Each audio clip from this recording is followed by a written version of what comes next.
try to silence the truth we shout, but we're still here, we're still calling out. Corruption hides behind a badger name. We light the fire, expose the shame. We're justice seekers, we'll fight the fight for every voice lost in the night. My life mattered is the cry we sing for the ones they tried to bury within. It's just us, we're a movement wide. Together we rise, won't run nor hide.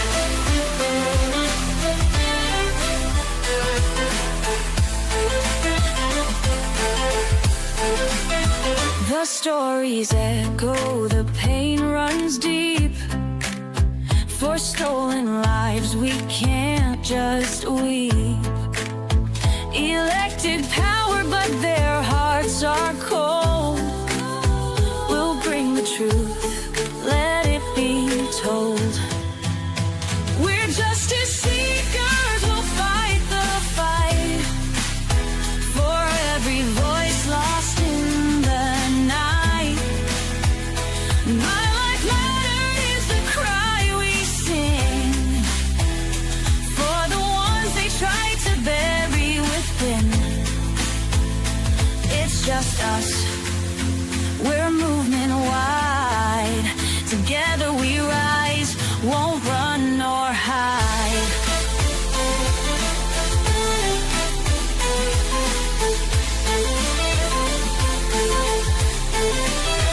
We're justice seekers, we'll fight the fight. The heroes undo the harm. Calling out corruption, we'll stand tall for justice and truth, we'll risk it all. My life mattered is the cry we sing. Together we rise, let freedom ring.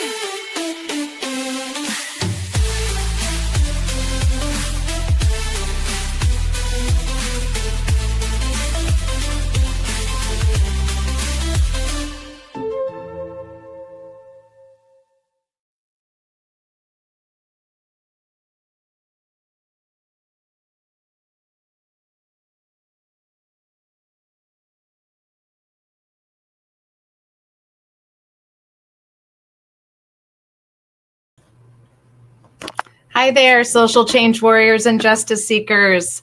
It has been an exciting day today in the Karen Reed trial. The jury has been deliberating all day, and they had some very interesting questions for the judge that we will go over here in a few minutes. But I was just trying to pay attention while I was signing on to our live stream, and it looks like it's possible Karen's family is heading to the courthouse. So I'm going to go find a live stream for us so we can follow along with those that are out in front of the courthouse right now. So stand by while I pull that up.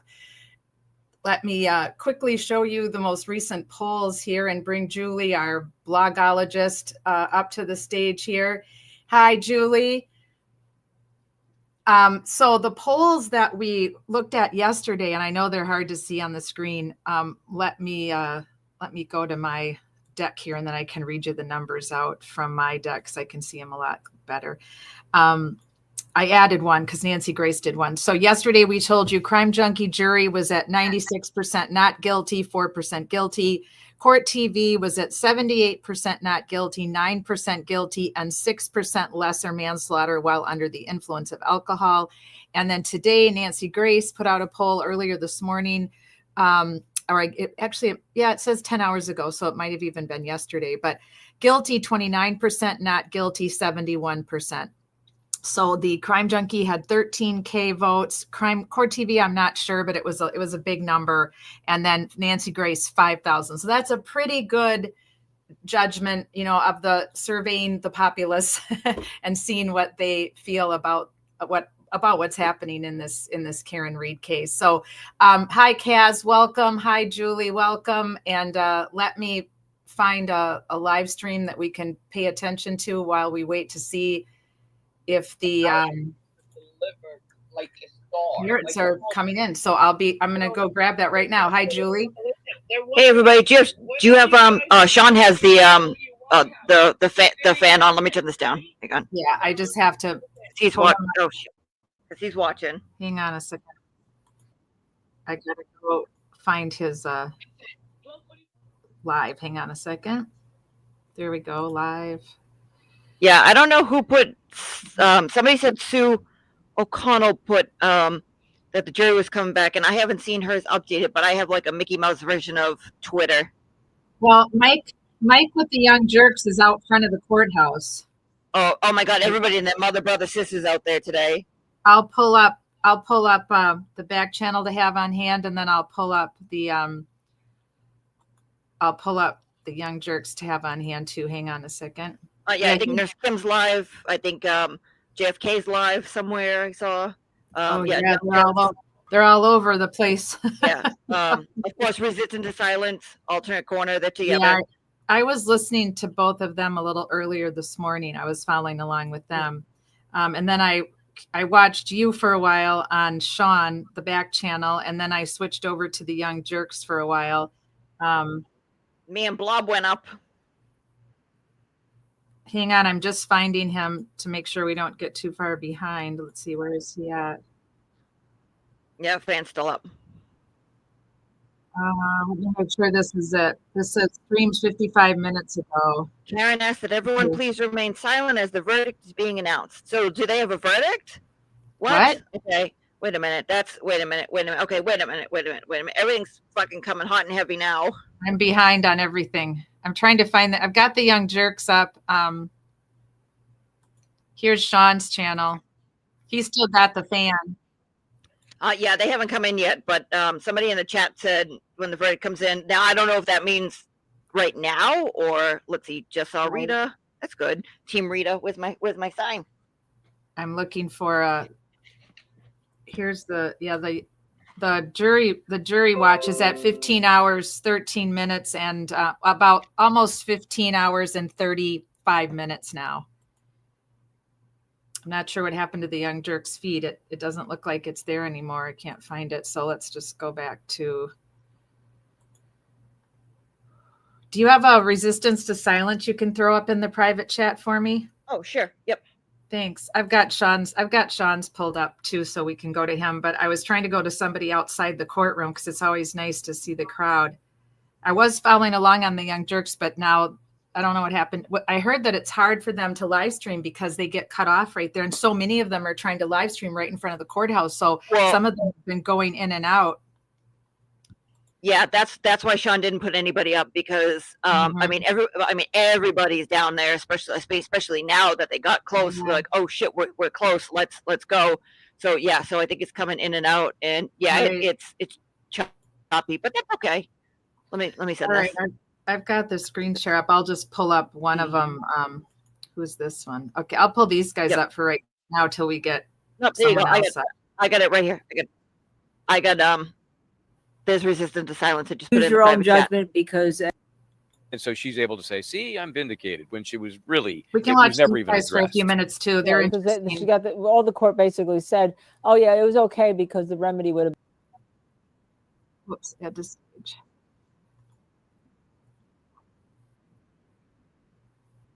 So wonderful to see you again. These guys on crime trials. You are the best storyteller. There we go. Right now, we have on the show right now what 3/5 of the hosts from Law and Crime. Right. Yeah. That's right. So Penny, thanks so much. I mean, we were like OGs at Law and Crime. I love spinning in the courthouse. Thank you, Kaz. I love being a host. It was a great fingers experience. And toes crossed. I felt very fortunate. We sure hope so. I came on as a guest. A long haul. You know, they asked us to do it. And Linda, Sean just put Resistance to Silence up too.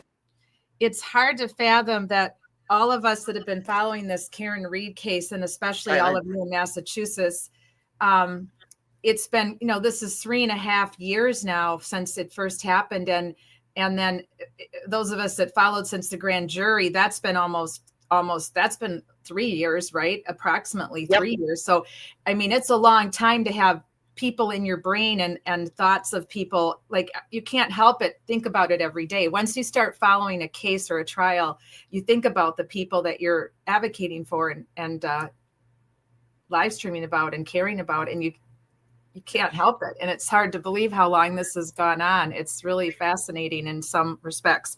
I saw somebody post earlier, Julie, on social media that this will be, if it just comes back as only an OWI, which operating while intoxicated, they're calling it an what are they calling it? They're calling OWI, operating while intoxicated. They're calling it an OUI, operating under the influence. But it's OUI.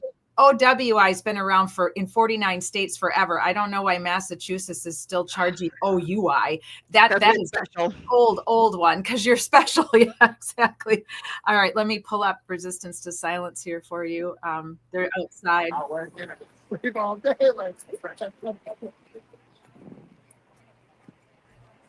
And then everyone else is down here. They're not saying nothing to me. That's weird. We've done this before, right, Dina? Yeah. If it downpoured, I'd have a little more hope it was today, because it would be just like last year. It's coming. Yeah. I think we're coming back tomorrow. Outside. Oh boy. Get it. Well, we got to get it 3:30, right? I know. That gives them 1 hour. Yeah, it's supposed to be raining. So. I was gonna say, how close are you? Yeah. Oh yeah, the sun went away too. Imagine if they came back and said, we have it. Not doxing yourself, but just what state are you in, or what country are you in? I forgot.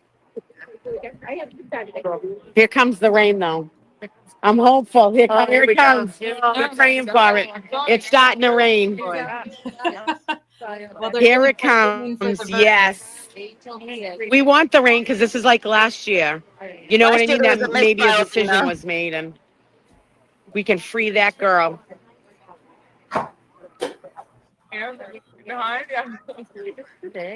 So this is funny. They said it was supposed to pour. You can see on the front line there where they have "Do not kiss Dina" on the lips.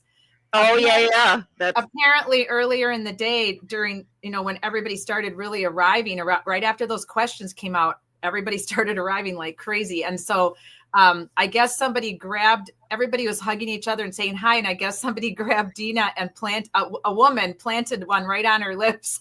Yep.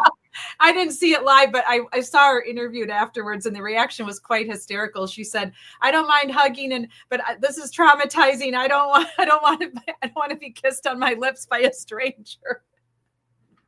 It was pretty funny. I think we've all had something odd happen to us when we're out in public with people getting overly friendly, especially if you're out and about at night and there's any alcohol on board. Things can get a little bit iffy with people, but yeah, I thought that was very funny. Okay, let me go back here so we don't get behind the times. And let's forward up to where we are. Speed up. Yeah, if you just hit the live button, you see next. Oh, yeah, there it is. Right yeah, there you go. Just hit that. We should be live. Yeah. All right. Well, the verdict clock is still going, but that's unofficial. So. Right. The last time I checked it, though, it was at 15 hours and 35 minutes. So let me go try. I have it pulled up on another tab. Don't worry, people. She just muted herself. That's all. That's still in. She'll come back on. 14:27. It might get done today. We don't know. Maybe the jury like, well, we deliberate as much as we can. We don't want to carry on. We'll see if Dana, are you still there? Yeah, 14 hours, 28 minutes. There you go. We'll put Dana on I've for a got little bit. 15, Oh, no, she's back. 17. She's back. It's all right. It's all right, I'm not Dana. answering yet. I don't know. She's back, buddy. I've got 15. I was just talking to Dana. Hold on a minute. 7. I just checked another area and I've got 15:47:35 that they've been out. Because the last time I checked, I had put up on the screen that we were at 15 hours. That was at 2:43. So that was an hour ago, almost an hour ago. So we're almost up to 16 hours of deliberating. This one says on Law and Crime, Red o'clock, 14 hours, 28 minutes. I don't think they've refreshed though, Julie. I don't think that's accurate. Oh, okay. But I could be wrong. But I mean, I looked at 2 different clocks when I put this up at 2:43. So they may not have refreshed recently, because what I'm seeing here is 15:45:23. And that was a minute or two ago already now. But that's, you know, in the range. I think a few people might have not refreshed their clocks, so they might be a little bit off. But we're approaching 16 hours of deliberation, so that's close enough for us, right? we'll get the final time when they come in. Allison, did you get any good shots of Hi, Dylan. I got up to like 28. I don't even know what I'm in. 30. I'm at 30%. Yeah, me too. I'm in the 30s. Yeah. Yeah. Your battery drains really bad with StreamYard, but then it seems like when you're around all these media things, it drains even faster. Yeah, that's all I Go back and see what the experts are saying.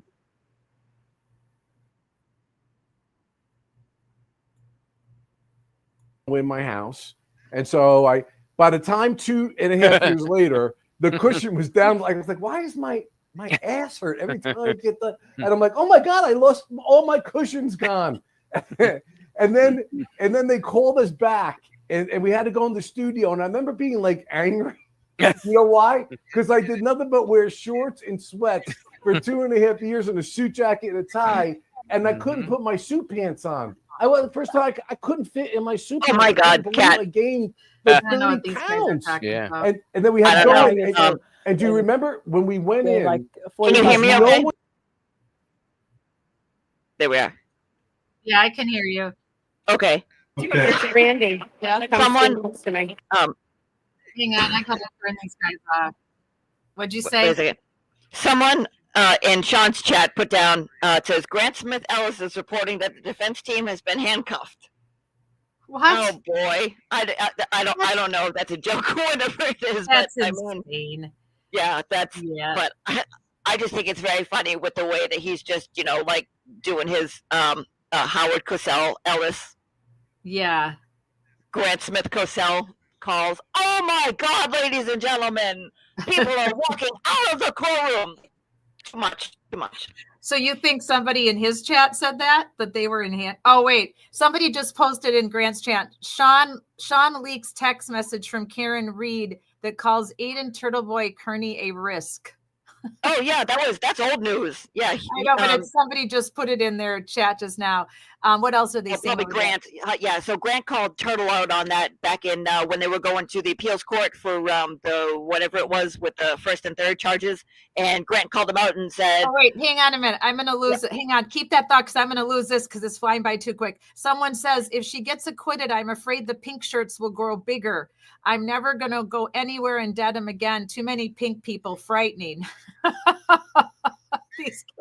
These young people, and maybe they're not, I don't know how old they are on Grant's channel, but they're afraid of women, majority of women wearing pink shirts. That's pretty ridiculous. We got a lot more things to be afraid of, people in this world, than middle-aged women wearing pink shirts. Yeah, tell me about the National Guard marching around our towns with guns. Let's be afraid of that. Let's not be afraid of pink shirted middle-aged to my age women trying to fight for a cause, right? Okay, let's see what they're doing over here. All right, you guys remember to be quiet. Oh, the family's getting out of the cars, it appears. Yes. Oh, there they go. That's Rita. Okay, they're walking in. Show me Rita. Where's Rita? Where's Rita?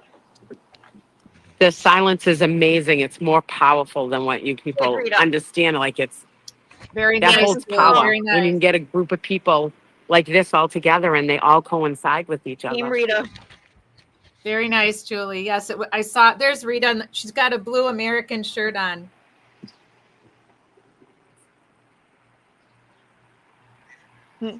Nefarious. Somebody just wrote that. Nefarious. Nefarious. I'm never going to forget that. All the new words and pronunciations that we learned, like nefarious, I'm a normal mom, the ice cream man, who's the FBI, and of course, Garage. We'll have to make a list of all these. We'll have maybe this Friday Night Lies. I think we should try to put together some clip strings and make some lists and have a little bit of a relaxing Friday Night Lies and go over all the hysterical, absurd colloquiums and tag words and hashtags that came about because they decided to prosecute an innocent woman.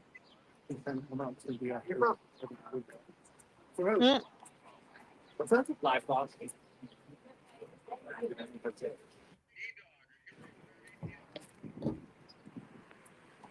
What's going on? So what do you think? I think we might be back tomorrow. I'm live streaming. Might be back If we tomorrow. come back tomorrow, I hope not. All the little findings. God. Questions. They may have It's some more confusing to questions the to end the day. It's very possible. Yeah. Well, I think they're headed back because Bev And threw a then hissy try to fit fix and it. said, well, you were late Which today and I was ready to go Yeah, at 4, so this is all on you. And so I think they might get there early. They may be getting there early, right? It's 3:40. There's nothing nefarious about that. Now she's taught. What's that? Now she knows. Yeah. But they're putting on 1 and 3. Remember, wasn't like last where that came up after the fact. I guess Kathy told me she's been watching Disgusting how it Melanie is Little here. today, and It's just, I'm just, Hetero and I think Auntie what's it Deborah going to take over to there with fix Melanie all Little of this? today Oh, were Do they? you know what I on her mean? live stream. I The think world's so. watching. Allegedly. Every single one of you people, when you watch this later, yourselves in this, you don't know how powerful you guys are. It's amazing. It's simply amazing. Let's see, what say you, Sue? Nothing. Okay.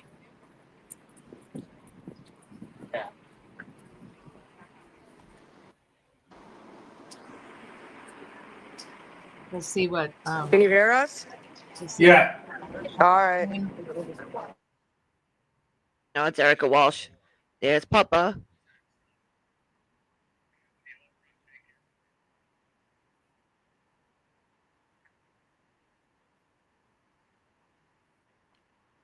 Yeah, I mean, I'm guessing that she's gonna come in. Well, you know what? She talked about this beforehand, earlier this morning when she said, "Do you want me to ask?" The sound? What's up? Are you getting the sound at all? No. Okay, I'll have to reboot. Looks like it wants me to reboot this. So she asked them and said, well, usually around like 4, we send the jury a note to say like, hey, how you guys doing? Do you want to go home? Do you want to stay? Do you want to do this? Do you want to do that? And so she asked them that this morning. And I guess that they said like, yeah, you know, that sounds good. That we'll ask, see how they're getting close. Then the questions came out and she didn't address it yet. In anticipation of releasing them. Yeah, that sucks. That would suck. Oh, God damn it. That's some good insight. And Deirdre, I just hope you're wrong. I hope she's wrong too. But, no offense to Deirdre. But you've got a very good point. Can you hear him now? For Yeah, now I people, can. Can you explain what happened? Like, so say the jury just sent a note to the judge saying we have a verdict. What happens in between that time frame? Like, what has to happen for them to like get on camera and say the verdict? Like, what goes on? If that was the case, the clerk of courts would advise both sides a verdict is in. That's what that means. If that's the case, yep. The clerk would get the attorneys and say a verdict is in. So, and they're going to hear way before we do. And the judge said, be no longer than 10 minutes away from your seats. Yep. And that hasn't happened. That we don't know. know. It has not. The family is coming. The family is coming in. Karen's I'm walking gonna in. pull Grant up just for funsies. Yeah. I've never done this. I'm just trying to get a gist of like how it Sure. Think it through. Right. Think it through.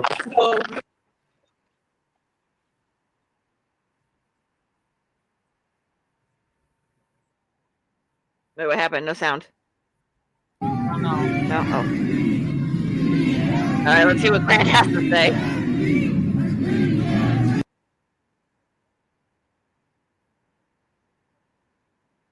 I'm trying to switch. Give me a second. Is it showing now? Hang on a second. Yep. As of now. He must be Little playing. Towel is here. Okay. Little Towel is monitoring it, and we have to see.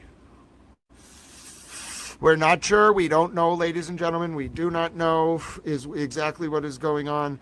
God bless you, dear. What does it say? Will Karen read? Oh goodness. Something. It's a poll, and it says will Karen Reed be found guilty or not guilty, and on at least one charge. So it says guilty or not guilty on at least one charge. 75% of his people polled said guilty, and 25% not guilty. Yeah, that's about what it usually is. They have those in the attic too, and it's usually like they'll give two options. They'll give guilty of second-degree murder, guilty of OUI, guilty of lessers, and then hung jury. Or I'm sorry, not guilty. But then they started putting hung jury on some of them, and it's something like 85% guilty of murder or second-degree murder, and then like 10 to 15% are like it started to go up as the trial went on, not guilty. Mm-hmm. So that's basically what it boils down to. So he's a little bit more balanced. It's only 75%. Yeah, I don't know what he's really talking about right now. But. It could be a verdict. We're not sure. I think so many of us are watching these moments. We're monitoring to see who's coming back into the who's coming back into the courtroom. I think they all are. Karen Cam, ladies Everybody and gentlemen, is not live. Yeah, because they're going to be there in 15 minutes. Right. I think I'm basically as tense as I've ever been in my entire life. You and about each movement a feels million like an other hour. people. Well, they're not really talking about much either on there. Yeah.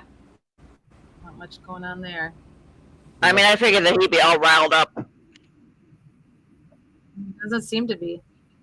No. Yeah, Sean still has the fan up. Let's see what these guys are doing. I mean, at least here you can see who's there outside. Yeah, They have no, it's cameras going. It's yeah. interesting to see who's outside. Yeah, let me go live them up here. Rob, is that your husband? Today's your anniversary? I'm supposed to be at the train station. I didn't go. Oh, that's what's marriage all about. Compromise. That's funny. That's funny. Joanne, I'm here. There you go, folks. Free our girl. Hi, Dylan. Cover up the flag. That's Jen, Dylan. It opens at 5. Hey, He's Jen. waving. He's not talking though. Yeah, there it is. Miss you. I know. Love you, darling. A lot of people there. Dude, that's what I'm hoping for. October will be here before you know it. No, don't say that. If anyone banged out of work and you don't want them to know, let me know ahead of time. I was. The blade faces. There you Hi, go. Cheryl. Back to work tomorrow. I'm not. I'm calling in. My manager just called me a little while ago. Like, there's no answers for you yet. I don't know if I'm going to be in a work or not.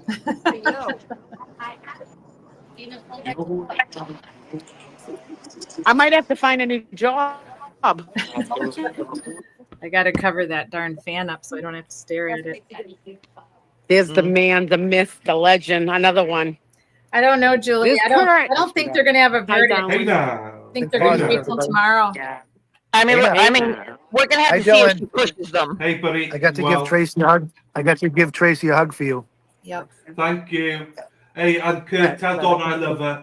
Tell my love to Donna as well. For all of you that don't know who this is, Nothing. It's right on the ceiling fan. we're just watching Resistance to Silence and what's it called? The alternative. The alternate corner. That's Dylan in the top left. Yes, Dylan in the top left is the alternate corner, and then the other folks chatting are the Resistance to Silence couple, and they are is it Tracy and Oh yeah, Tracy and Dana. Yeah, that's who's in the top right corner. Well, he's not there right now, but that's Dana. And Tracy, I believe, is around there somewhere. And they're both on the ground, right? Yes, They're yes. out and about with the folks. And then the gentleman from Wales is back in Wales now. He was in Canton for quite a while, I know. Yep. Yes. Yes. He's back in Wales. He's been doing. They joined up for this trial, but like they've gone back and forth like throughout the years to like covering stuff that they've done. I was gonna say. Hey, Shauna. Shauna, come up. Yeah, tell her to.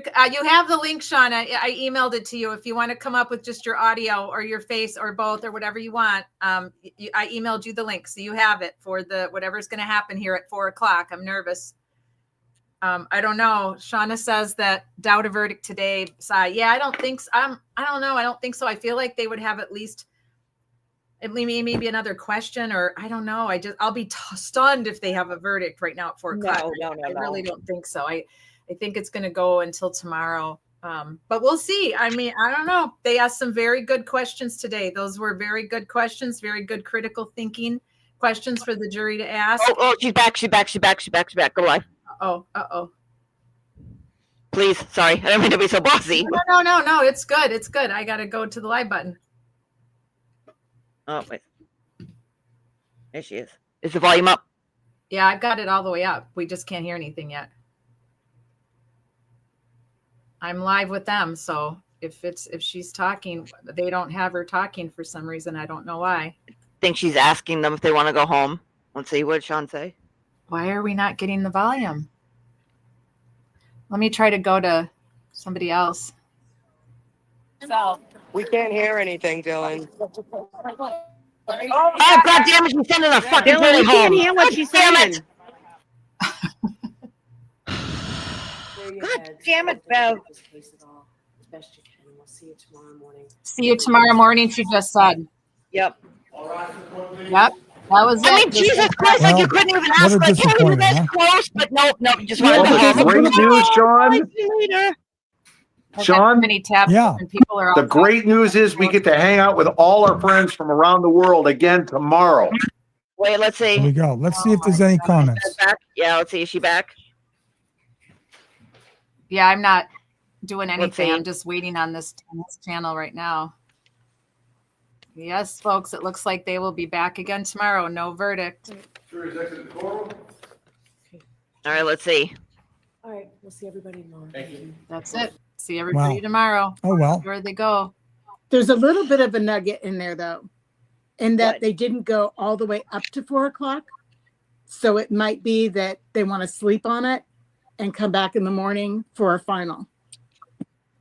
Did they send a note, though? No, I'm talking to her like she's here.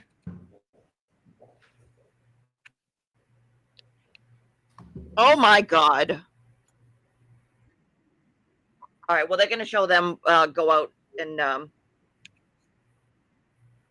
Yeah, that's what I want. I wanted to go back to these guys, but I can't seem to get it to play now. They're kind of stuck. I wanted to do a Tomorrow, There we go. Dana. Here we go. This thing over here in the rain. Yeah. Oh, yeah, Vinny's out there, too. Well, so. Yeah, this freaking blows. I don't know if I can get tomorrow off. Yeah, this does freaking blow. Yeah. Hold on a second, bud. He says, I don't know if I can get tomorrow off. I'm sure a lot of people feel that I way. feel so sorry for Karen and her family right now. Yeah. We got to go home and try to go to sleep one more night. Exactly. Now? Hey, what's happening? How are you? I know, right? Hey, Trace, what's up? What's going down? How are you? Good to see you again. See you. Another day. Yeah, there we go. Moving right along. Oh.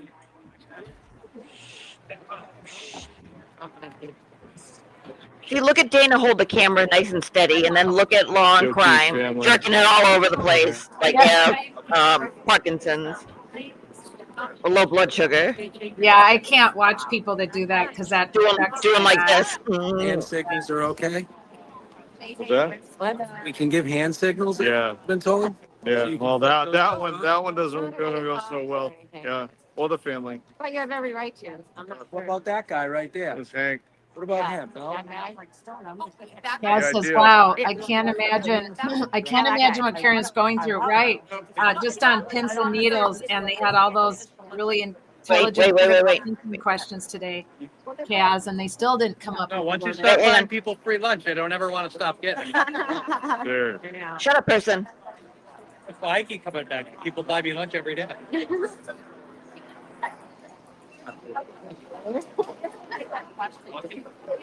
No comment from Hank? Okay. Or no nothing from Hank? No comment. Just kept on walking. I'm surprised. Yeah, let's see what the defense does. There's the O'Keefe's. Yeah. Dude, you need to take some videography classes. Get a tripod.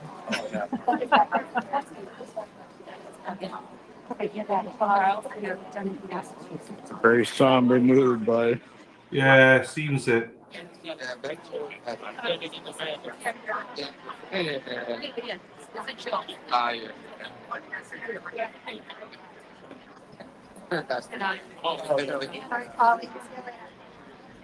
It's happy hour, so. Right.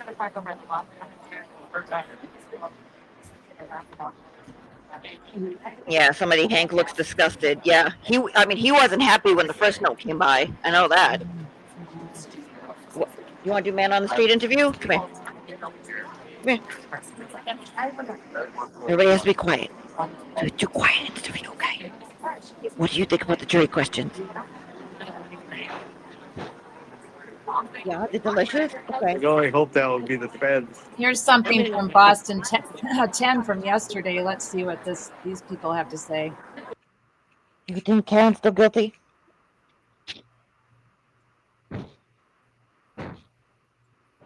What do you think about the word tootsies? What about the words raspberries? Oh, okay. He doesn't want to talk now. Thus concludes man on the street interview with the Cocker Spaniel. Yes, a very smart Cocker Spaniel. The defense and prosecution face off in closing arguments. Do not let the Commonwealth get away with this. This taillight was gone. There's no boogeyman. There's no plant. There's no Higgins at the salad board. The defense that's the one that they showed. Yeah, this is all the Candy Confidential. Karen Reed. Science, the physics, the data, they lose. But tragically, Michael Proctor wins. While the prosecution uses Reed's own words against her. And that eyewitness tells us that she knew it. That eyewitness is Karen Reed herself. Could I have hit him? Did I hit him? But which strategy was more successful? Our legal expert weighs Very in. telling that they asked about the jury video begins clips. debating Reed's fate. Yeah. You may retire Yes, and deliberate your verdict. A juror from the first trial provides his insight. Canton Confidential, the Karen Reed murder trial starts right now. After 8 weeks of testimony and dramatic closing arguments today, Karen Reed's fate is now in the hands of the jury. Good evening, I'm Glenn Jones. I'm JC Monahan. 7 women and 5 men make up that jury. Today they witnessed defense attorney Alan Jackson and special prosecutor Hank Brennan go head-to-head, doing whatever they could to convince the jury to believe their narrative of what happened on that night of January 29th. 2022. Melody Mendez was there. Melody, a lot of takeaways from closing arguments. What can you tell us? Well, JC, listen, over the past 8 weeks, everything the jury heard in that courtroom is the same. The facts are the same. The testimony is the same. But what each side thinks that jury should take away from everything they heard, well, that could not be more different. Courage is what this moment demands. Injustice, according to Alan Jackson, is at the core of this case. And today, he told the jury to stare it down. You folks are the last line of defense. The last line of defense between an innocent woman and a system that has tried to break her, that falsely accused her, that tried mightily to bury the truth. He closed his case using the same 4 words with which he opened it. There was no collision. They cannot and they will not ever be able to prove that John was struck by a vehicle beyond a reasonable doubt and to a moral certainty, because the science does not lie, the medical evidence does not lie, the physics do not lie. Jackson pointing to 2 of the prosecution's own experts to show reasonable doubt. First, Dr. Welcher. There isn't enough evidence to determine what happened. I beg your pardon? What happens when there isn't enough evidence, in his words? You vote not guilty. Then Ian don't make an arrest in the first place. Expert has a reasonable doubt about John's location.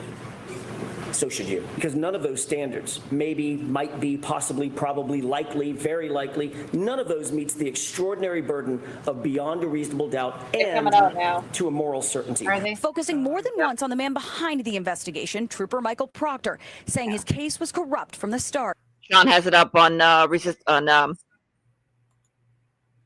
he has long crimes up. Here they come. No comment. Oh boy.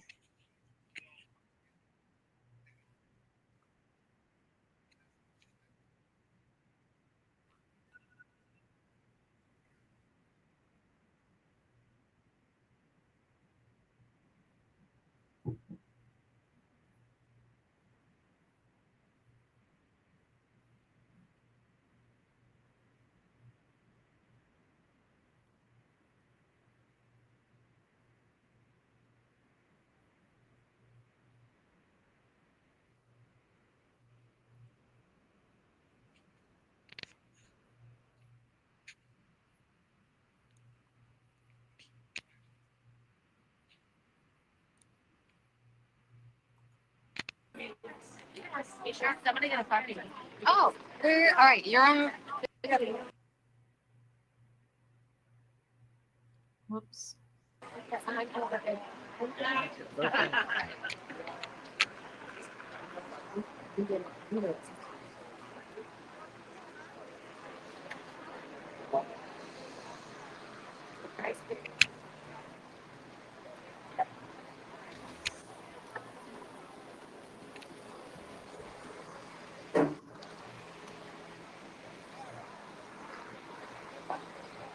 All right, there they go.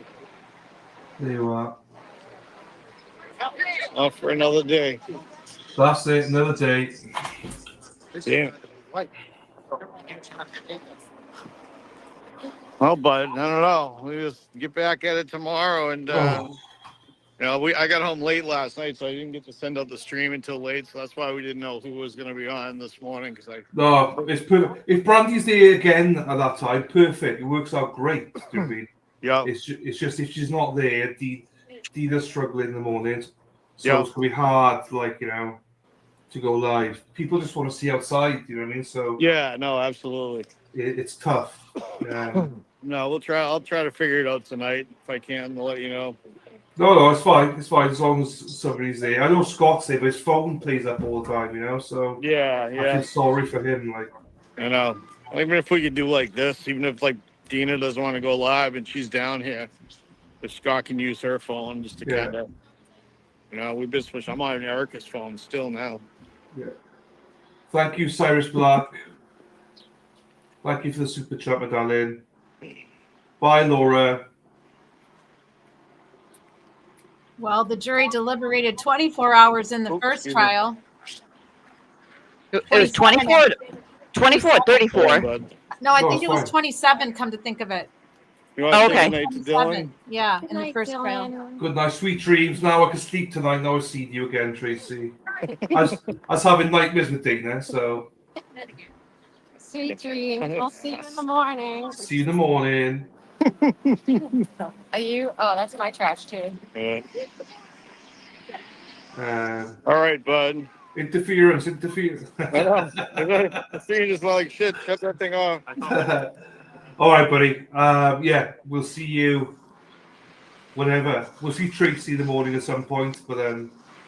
Yeah, I'll be around tomorrow too. I'll be actually Let's working go from into home. the So, Gilter, you know, the I'm not gonna Gilters be able to camp break and away see to get what up they're here. I actually got stuff I gotta ruminating take about. care of, but I can pop on, do some background shit on the stream, and no, that's fine.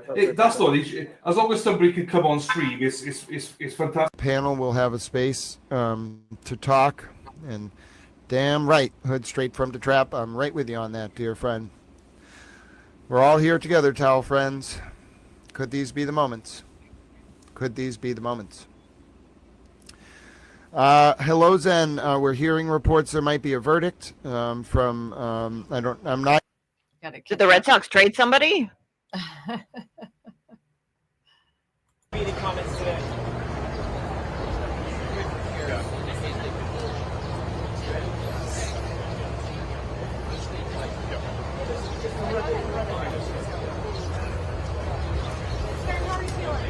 Jump in the back. Was I anything you guys right? And that's it. That's all you can see, folks, because they cut it off. They didn't want her in front of the press. I mean, it was pretty brutal. I mean, I'm always very direct with you all, but that was brutal. That was truly brutal for the Reed defense. I think they did not want it. They didn't expect it to go that way. I think that this jury, they didn't realize this jury was going to put that much stock in the Karen clips. And I'm going to show you, we'll watch the Karen clips, ladies and gentlemen. You can see they are devastating for the Reed defense. And so I'm going to show them to you, but you'll see exactly what I'm saying. I really do believe that these jurors are now going back and watching each of these Karen clips. They're on a flash drive. They have them in the deliberation room. I think he's right. Oh, have a good night, towel buddy, LLA. You know you are appreciated. Hold on, might have actually been LA Connection.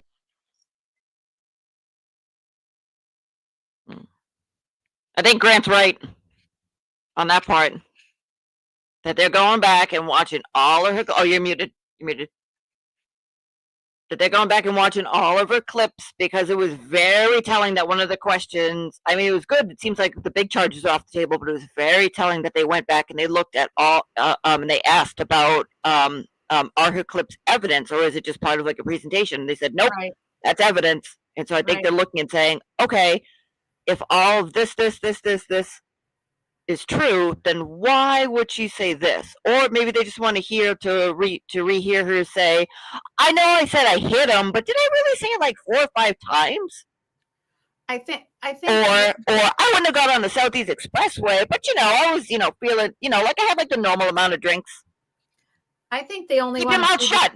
I think they only want to see the clips for the OWI or operating while intoxicated, which again, I don't know what the heck anymore the laws are with this because I've been out of it for a while, but it doesn't make any sense to me that they can charge her with OWI after the fact like that when they didn't pull her over, they didn't do field sobriety, they didn't see any signs of her operating a motor vehicle while intoxicated, and using her own words against her is pretty lame because that's a television interview. That's not a court of law. She's not testifying. A lot of what she said was basically reiterating that she was very confused that morning, that she was questioning herself like most good humans would. Most good humans would question themselves and wonder, what did I do? Most people that know they did something for 100% would never go do interviews about it while they're on trial. So I don't know why. I wish she hadn't done them. I agree with you on that part. I don't think it's ever very smart to be speaking. I don't think it's smart at all to speak to the media if you're in the middle of a trial, especially if you're going to go to a second trial and then you do more interviews. Leave it where it was. If you already did the interviews and your jury was hung on your first trial, that would be a sign not to do any more interviews. You would think. You have the right to remain silent. Whether you have the ability to remain silent is another case, but you have the right to remain silent. Use it. Yeah, definitely. Well, yeah. So, all right. So with the OUI, I know that we went back and forth because I know way back when we started doing this in March, April, something like that. You and I had a discussion, and I said, I don't know why there's not a separate OUI charge. Charge it with OUI, take away your license, make it go to alcohol rehab or whatever, and be done with it, because that's about the extent of what you're going to get. At least in my opinion, that's about the extent of what you're going to get. And you said no, like, and you said the same thing too. Like back when you're an officer, you in order to pull somebody over and charge them with OUI, you have to stop them, and then administer a field sobriety. But they had to be doing something to merit them, to merit you pulling them over, and then going through with the field sobriety test, and then the breathalyzer and whatnot. For OUI in this state, the way it's worded, and the reason why she's getting charged and she can potentially be charged is that it's not. It's you're operating under the influence. So whether you're sitting in a car with the keys in or whatever the case is, you're doing that. Now you either have to have it found, like you're a cop and a cop pulled you over and did the breathalyzer and all that stuff, or somebody thinks that you were operating under an influence, and then you go on national television with these things called cameras to a person that is an interviewer, not your friend, and you say, yeah, I wouldn't have gone on the Southeast Expressway, but, I did the back roads, and I knew I was driving safe. I mean, I wouldn't go 1,000 miles an hour, but I knew I was driving safe because when you could see me going, zooming through the intersection, I stop on my brakes, and I always brake check people when I stop on my brakes, especially when I've been drinking. I'm actually a safer driver when I drink. No, you're not. But that's why. So that's why, because they're using her own words, and it's like, well, she admitted, like that's like saying like, oh, nobody knows that I stabbed this person over here, but then I go on national TV and go like, yeah, I wasn't like fully stabbing, but like it got in there. So that's why. You should never ever say that you're a better driver when you're drinking than when you're sober, because that is absolutely false, and nobody should ever say it, because by saying that you just sound really idiotic. And spoiler alert, you're not. You're just not. Right. Hi, Kat. Welcome. We just finished watching the Judge Bev release the jury for the day. They do not have a verdict, so everybody went home. There were no comments by the prosecution or the defense. It was a very quiet exit out of the courtroom, and all of the big crowd that came out after the whole questions. I don't know if you're caught up, but the jury had some really interesting questions today about 11 o'clock, and then they had another later in the afternoon. But that really is good, because they're all critically thinking, and they're thinking through every charge, and they're going through their directions that Bev gave them of how they're supposed to be determining how they fill out their jury slip. So I think questions are always good, and I'm glad that we finally got to that day of where the jury has questions, because inevitably most juries do have questions. So Kat, I hate stupid. Do you want to play the questions? Oh, geez. Yeah. All right, let me find them. Hang on. Where is the stream? I'll find them, and we'll play so we can listen to them. But I thought they were very telling. Yeah, jury watching is hard for sure. Jury working hard. Oh yes, jury working hard for sure. And jury watching is hard, because it's like waiting for an overtime game to start. One of your favorite teams is about to go into overtime, and you have no clue what's going to happen. You just know it's a really close game, and eventually somebody's going to win. It might be single overtime, it might be double, but that's kind of how it feels with this this jury watching. Once we're into technically Wednesday would be the fourth day, because they went in Friday for a half day, and then Monday, Tuesday, full days. Or no, I'm sorry. So tomorrow would be the fourth actual day that they would be in deliberations. Yes.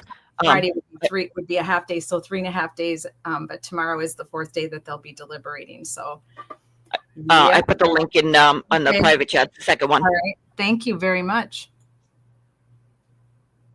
I don't know why it's clipped like this, but that's okay. Oh, that's good. I got to go back to it now. I got to get to it. Came in, but this is the order I got them. This is the order I'm going to read them. What is the time frame for the OUI charge?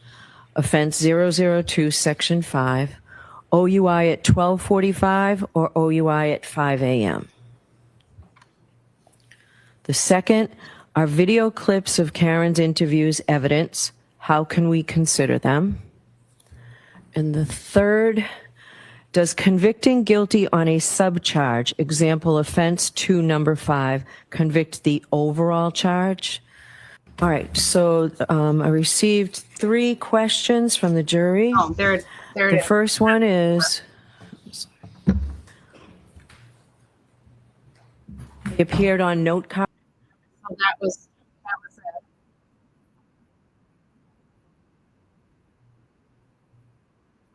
What happened? Was that it?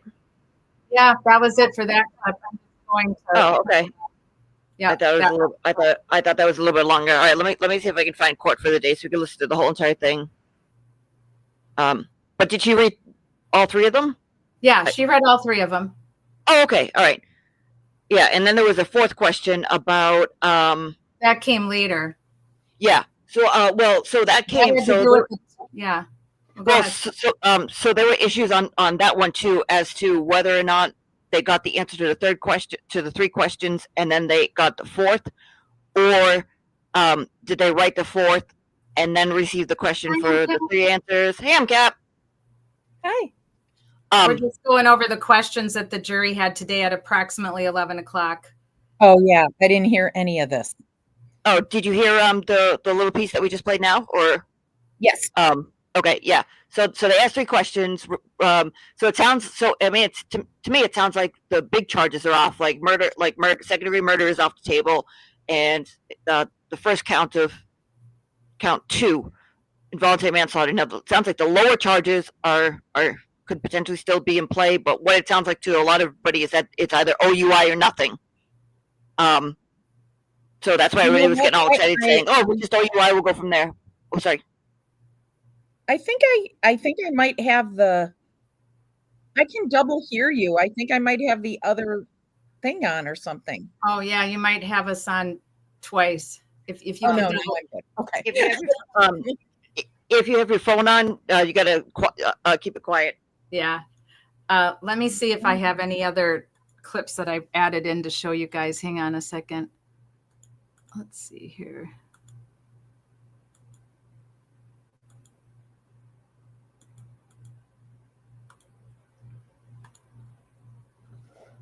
Here. Okay.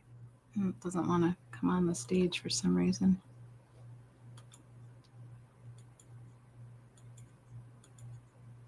There we go.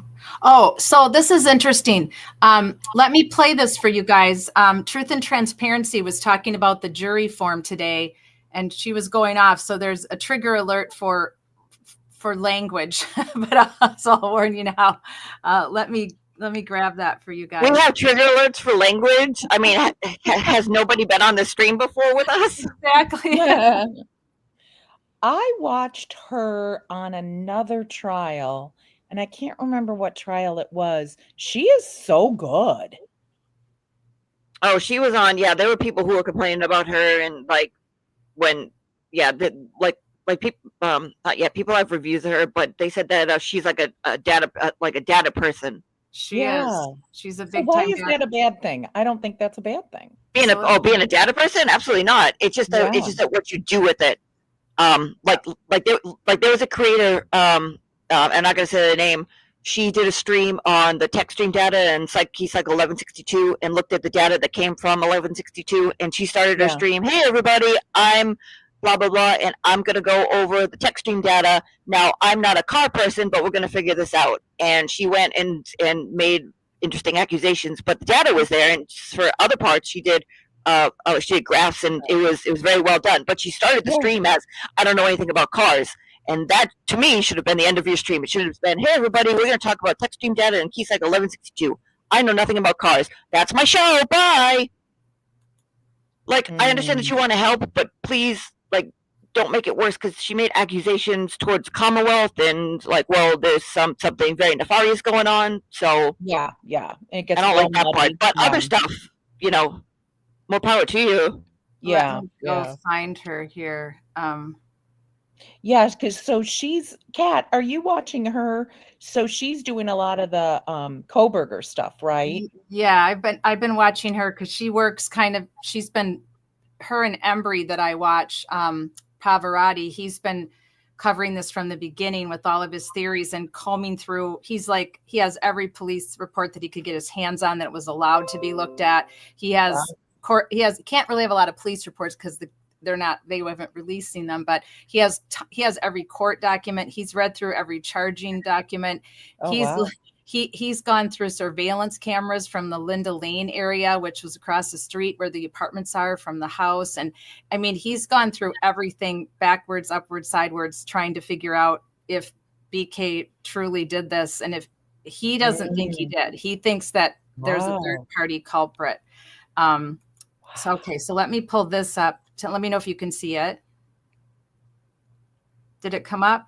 Yep. Yes. Oh, so this is the. And the options are built in the law, not in theory. If they come back with a sound on more than one count, but they're hung on a separate count, they are to report those two counts, whatever counts they came to a verdict on. So that's for a later time, right? So this is at this point. It's premature. It's hypothetical. It's theoretical. I understand your point. I think this I is the disagree fourth with question. you at this point. It may be something later. The way the question's worded, if I find this, if we do this, I'll hear from the Commonwealth. Yeah, well, how do you want them to write it? We agree it's consequence related. Your first suggestion, I think, is most appropriate. Then explain that to them that they have to write a question as not a I'm going to do that at hypothetical. this time, Mr. Jackson. I'm not going to have a back and forth with them. I'm simply going to say, because it's true, it's the law, that this is not a question I can answer. What? I would strongly suggest that we find some other way. If that question continues to remain, then they're not going to ask that question. I don't think the court can say, or should say, I can't answer the question, because the court can answer that question. The court absolutely can answer it. I would simply say, this question is not before the court without further information, or something like that. Not the court can't answer that question, because if that question remains in their minds, we're going to end up in the exact same position that we were in last year. There are other steps that can be taken to perhaps prevent that. How? Yes. I think the Like what, Bev? The first step down the wrong path is to say, throw our hands up and say, well, we can't answer that question. Well, we know we can answer it. So I don't know if I want to put you in an uncomfortable position, Ms. Giannetti. I'm inclined to answer the question the way I stated. Could we have 2 minutes to confer with counsel, John? Yes. Why did you say Mr. How about Yannetti? 1 minute? You guys are 10 minutes late. Excuse me? Wait a second. What do you mean we're 10 minutes late? What the fuck are you talking about 10 minutes late? I'm so angry. She's pissed. What in the love of God is happening? Hold on. You're allowed to say we can't answer hypotheticals. Yeah, hold on. Is this a problem you're having? He's gonna come up with something. She's gonna deny it. Everybody's so used to Bev denying everything that they assume she's going to deny everything they ask for. I mean, they wouldn't be wrong. No. To assume. 10 minutes late. Yeah. 1:30. I mean, they're talking about. She's if they're lunatic. 10 minutes concerned late to get about to her session. consequences, isn't that's normal, right? Her solo session. What was that? If they're concerned about is she going to get a certain sentence if we say a certain thing, that's normal to be concerned about that, right? I mean, of course. Yeah, I think so. I would simply ask that the court answer the question as you suggested just now in open court. It's premature to address this question at this time. No. Okay. What do you say, Mr. Brennan? My response was, this is not a question I can answer. For the That's reasons not I true. stated, it's theoretical, and we tell jurors that they cannot be concerned with the consequences of their verdict. And that's That's exactly not a what you would be Then asking me to explain it endorse. all. What's the Commonwealth's position on the proposed? He's gonna agree with you. I agree with your first suggestion. Yeah. Right. I'm going to send it in like this. Of Your course you objections noted. Fuck you, Bev. Fuck you. They're very upset by that. So that was the last. It doesn't answer questions about the consequences. That was the last of question. the juror's verdict. That would be punishment. Of course, you can't answer a question like that. This is not the consequences of the verdict. It's how do they report a verdict. So I think saying I can't answer this is sending a false message to the jury. If the court would simply indicate this is not appropriate for me to address at this time, that assuages all concerns. Certainly assuages our concerns and it protects Ms. Reed's rights. I think that. Well, I think what I could add is this is a theoretical question, not a question I can answer. That does the same thing. Is there an objection? I understand, Mr. Jackson. Add the clause at this time. Is there an objection to me putting this is a theoretical question? I think that was the first not one. a question I can answer. I'm looking for the first time when she There. Yeah, you're close. This is when she goes over the, which is Let him have at this time. Yeah, all right. Yeah, now she writes for quite a bit. But isn't this funny how you have 2 different trials and they come to just about the exact same argument that they came to in the first one? That's insane. Right. I mean, the first trial, when she called the quick mistrial, I mean, they said, oh, she shouldn't have done that and whatever. And it's like she's doing crazy things again. Nothing should be decided because of a bad ballot. Right. Now this is going to be interesting because she's going to go over this with us and show, and which is, we already talked about this, but it's cool how she does it. Lana. Bad sign. Bob, I can't do this. I can't do this.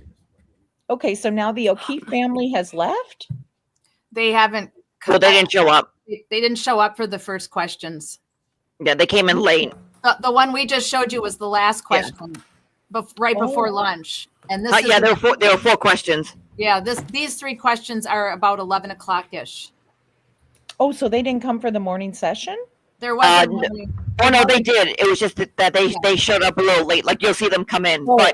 During this part, okay, gotcha. Yep, yeah. So during this part, Sue O'Connor was reporting that the Reeds were crying, that her mother was crying, and this is the first time that you've seen Karen Reed get upset.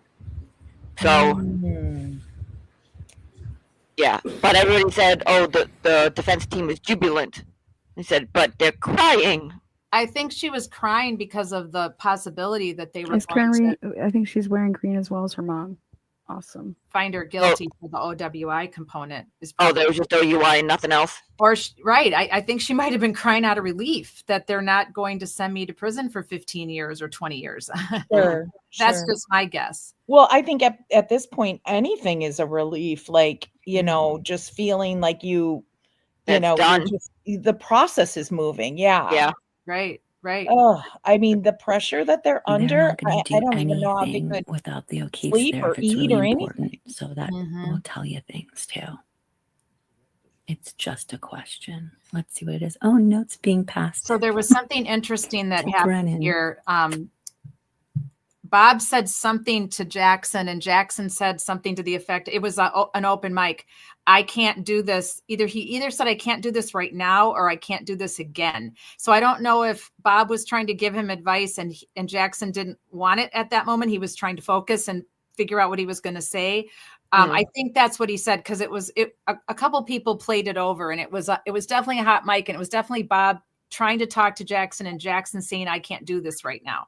So that makes sense. Yeah, he's done that before. Like Karen will try to push something, like a note to her or something, and it'll just be like, no, not now. Right. Well, sometimes you're at capacity, you just can't take in any other information. Yeah. Right. Well, well, also Hank had a hot mic too, where he said something like, no, they're not going to, I forget what it was. Like, we'll listen to it, but like he was talking to Lally, and as he sat down, you could hear him come into frame next to the microphone, and he said something that was like, no, they're just not going to do it, or something like that. Julie, very telling. Try holding your mic a little bit further away. Oh, am I too close? Yeah, it's a little bit loud. Oh, no problem. Yeah, that's way better. Yeah, you're that's a good mic you got there, and you don't have to hold it so close. It's coming through really clear. Yeah, it's really good. Yeah, I can't tell. Like Sean told me to turn my mic down too, and was like, "No, I'm sorry. I don't mean to come in here and shout and go like that." You don't have coming in hot. Coming in hot. You don't have to say you're sorry. It's hard to tell when you're using a separate mic how loud or to team quiet huddle. you are. No team huddle. There we go. Possibly team huddle. That's cleavage mic. We'll just let you know if it's close enough and we can hear you, or if it's too close, we'll just let you know. So I believe that both sides have the question that was ever posed by the jury in their possession. So this is and both Lana, sides everybody are- from Truth and what it seems to me is she is a really strategizing and analyzing the breaking question everything and how we're down. going to respond Copious and notes, and she has what does it possibly mean. Paperwork, What does it mean? paperwork Yeah. shows Maybe the asking drafts. for evidence. I wanted To me, this seems like it's more of like, this isn't like a we're deadlocked type of thing. This is a question about something specific, and I like it. I like that it's I like that it's a strategizing. Like, I mean, that It was a good question. Like they're good questions. I think that they're asking to see, in my opinion, see a piece of evidence and asking questions about a specific piece of evidence. And I think they are huddled up deciding what that means and how they're going to proceed with that. And I think that's important. I'm not there sure. We go. The O'Keefes might be coming in. Yeah, Peggy comes in first. What And I what wish the piece of cameraman evidence would were they looking also for? show us Bevan, You'll- Commonwealth. They're going to tell. We have Peggy. They're going to tell you it's They're those all 3 in- questions that we are they just in played blue for or you. purple? Okay. They're talking about her Cameraman clip. was told that he's not allowed to have the his video mic. clips. Okay. Yep. So they're letting them have a chance to go over those 3 questions and how they're going to respond to those 3 questions, I believe, right? Yes. Yeah. So they're generating a response to them, and Yeah, it should be almost there. what I mean, one of them was I think the straightforward. One of them first one, just said no. I'll hear That's from it. you as to what the time frame is, and I don't need to hear from you now. That's pretty clear cut what they're looking for. The second one are video clips of Karen's interviews evidence. How can we consider them? Well, we know they are evidence, and they can give them whatever weight they want. I would also be inclined to give a humane practice instruction, and tell me if you want the digital evidence instruction. It's a little awkward because it would be something like, before you consider any electronic communication in your deliberations, you must first find that it is more likely true than not that the person who appeared in the communication was in fact Karen Reed. So think about that when you when it's her. I come back Yeah, out. that's that one they don't But I think need. it's appropriate to give a humane practice instruction, and also tell me what you think about what to say about the weight.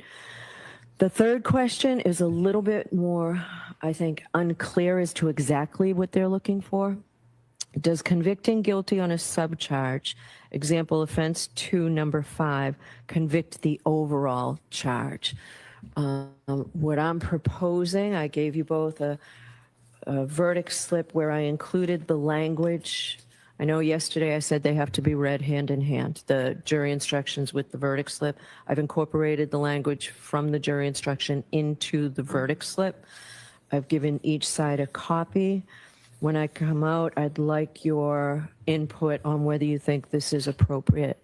I would instruct them, as I did before, that they start at the top and work their way down. That's the only thing I did not specifically put in here, but I think it takes it step by step, an analysis to do it. So how much time does the defense want to be able to respond to me?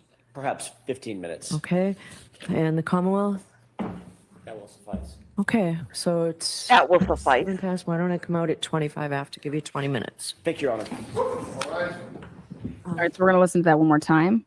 Okay. All right. On a communication and your evidence, how clear and for all charge?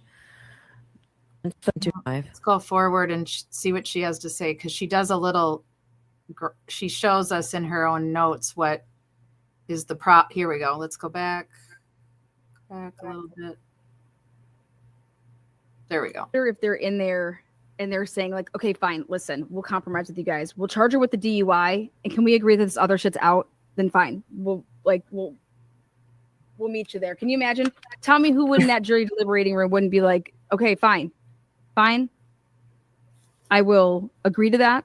Okay. And so manslaughter's off the table, involuntary murder, everything's off. All we're charging her with is a DUI, correct?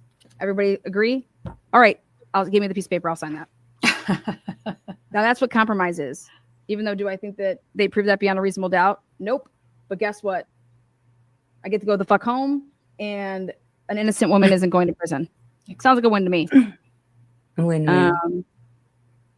So here we're gonna go ahead and we'll show the jury slip really quick, and then we'll go back to the courtroom. So this is interesting what she does now. Here's the points slip. out what's wrong with it. We've already talked about it, so we agree with her. But I like And the way so- she shows her paperwork. She They're likes to hung show up her on work, 5. which So is the kinda question nice. was, we want to make sure It that, makes me hey, not if we just say hearing about guilty it. to this, that it doesn't mean that she's guilty of all of this. Okay. So what they've basically come to the conclusion of is that this is why it would have helped to have a not guilty for something for like this, and it was all treated separately. Okay. So we just want to make sure that they've decided, okay, this is not guilty, this is not guilty, this is not guilty. And then we get to guilty of lesser included, which is operating under the influence of liquor. Check one or both of the following. And the only reason I think, now think about this, is operating a motor vehicle under the influence of liquor and or operating a motor vehicle with a blood alcohol level of 0.08% or greater. Yep. And then this is where their question comes into, okay, is that this is going to be a not guilty if it's for 1245. If they go with the 5 a.m., I think it's guilty for this. And this is the only thing that they'd be charging her with. I want to know what Hank is going to want to do. So if he's going to be like, he was drinking do you between think? 12:45. The defense has to answer the question, just like Hank's going to have to answer the question, which is how do you want us to, how are we? Okay. What'd you say, dear? I'm sorry. No, I can mute it. So what she's saying then is that she believes that the jurors think that at 12:45, Karen wasn't drunk, but at 5 a.m. she was. So that she was drinking throughout the night. They're not saying it. The evidence doesn't have any way to prove that Karen was drunk at 12:45 because they didn't have her blood, they didn't have a blood alcohol, they didn't have a breathalyzer test, and they hadn't pulled her over. So there's no way to prove what the heck was going on with Karen Reed at 12:45. But at 5 a.m., they, based on that, when they took her for blood when she was at the hospital, and they did that test that they talked about. One of the witnesses talked about, Julie remembers the name. Oh yeah, Hannah Knoll. Yeah. That they got her blood alcohol level at 7 a.m. So a normal person. But they did that equation based on blood extrapolation. They did the equation, but the equation can't really stick going all the way back to 12. And 12:45 shouldn't even be used anyway, because that's what they're saying, is that that's not in the charging document. There's no time. They never put a time in for what charging her for OWI. And at 12:45, she was already back at John. So you can't, you have to charge her prior to 12:45, and you don't have that time because it wasn't in the charging document. So the 5 o'clock time you can only go by because that's a time that they shouldn't even really be going by, except that Karen herself admitted that that's when she left One Meadows to go drive to Jen McCabe's house. So, and that's when she backed into the Traverse. Correct. And then based on that blood work that they pulled at the hospital when they sequestered her, when they put her on an emergency hold, they can do their little figurines that a common sense person is, if her blood alcohol is such and such at 8 o'clock when they did the blood draw, then it would have been, they did the calculations, it would have been this between like 2 and 5. So that's the only reason that they can even charge her. If they hadn't taken her to the hospital for blood, they couldn't have even put OWI on here. They could have never put it on here. Well, wait a second. Let me clear this up, because they had questions about this in Sean's chat too. So the reason why 12:45 comes in is because of the blood extrapolation. So what they did was at 7 o'clock, or I think it was 7 o'clock, they drew her blood and they got a value in the hospital. And so what they did was they took the value that they got in the hospital, they gave it to Mass State Police Crime Lab. And that's when the crime lab took the extrapolation and said, okay, because they do times in 12:40, in 15-minute intervals, because they're saying that the incident happened after 12:30, at 12:31, 12:32, whatever it is, the next closest mark that they can use is 12:45. Okay. Now they're saying 5 o'clock because I think that might just be a question of whether or not she operated. So they're saying that, well, at 5 o'clock, she's seen on video operating her car. We know that she drove at that time, and she's admitted in her statements that she was driving that night at 12:30, 12:45, whatever the case may be, that she was driving between 12:30 and 12:45. So they're saying that with her own words, in her own words, she's saying that, I wouldn't have gone on the expressway. Yeah, I was drinking. They were weak. I had an extra shot. All her interview clips. So that's what they're basing it on. Now, the extrapolation, even though there are some issues, that's a good indicator of what the retrograde analysis would have been for a range of blood alcohol levels. What's not appropriate, in my opinion, as a scientist and data person, mathematician, is that you don't know whether or not she went home after the quote unquote incident and drank, half a bottle of Tito's or whatever the case may be, and then, went on her merry little way. So that's what they're saying. Like, are you saying that she went home, drank, and then drove her car at 5? Or are you saying that she drove at 12 or at 12:31 after drinking in the bar all that time? Now, what they were saying in Sean's chat is that, well, if that's the case and she's driving at 12:30 and 5 o'clock in the morning, you could charge her with 2 DUIs. Because she's admitting that she drank and she was still drunk. The retrograde analysis, whatever it is, again, on appeal, I'm more sure than not that'll get thrown out because of the way that the extrapolation was done, and that they didn't hold her and say like, okay, like they didn't pull her over and hold her and for 9 hours and then do the blood extrapolation that way. Correct. They cannot charge her twice.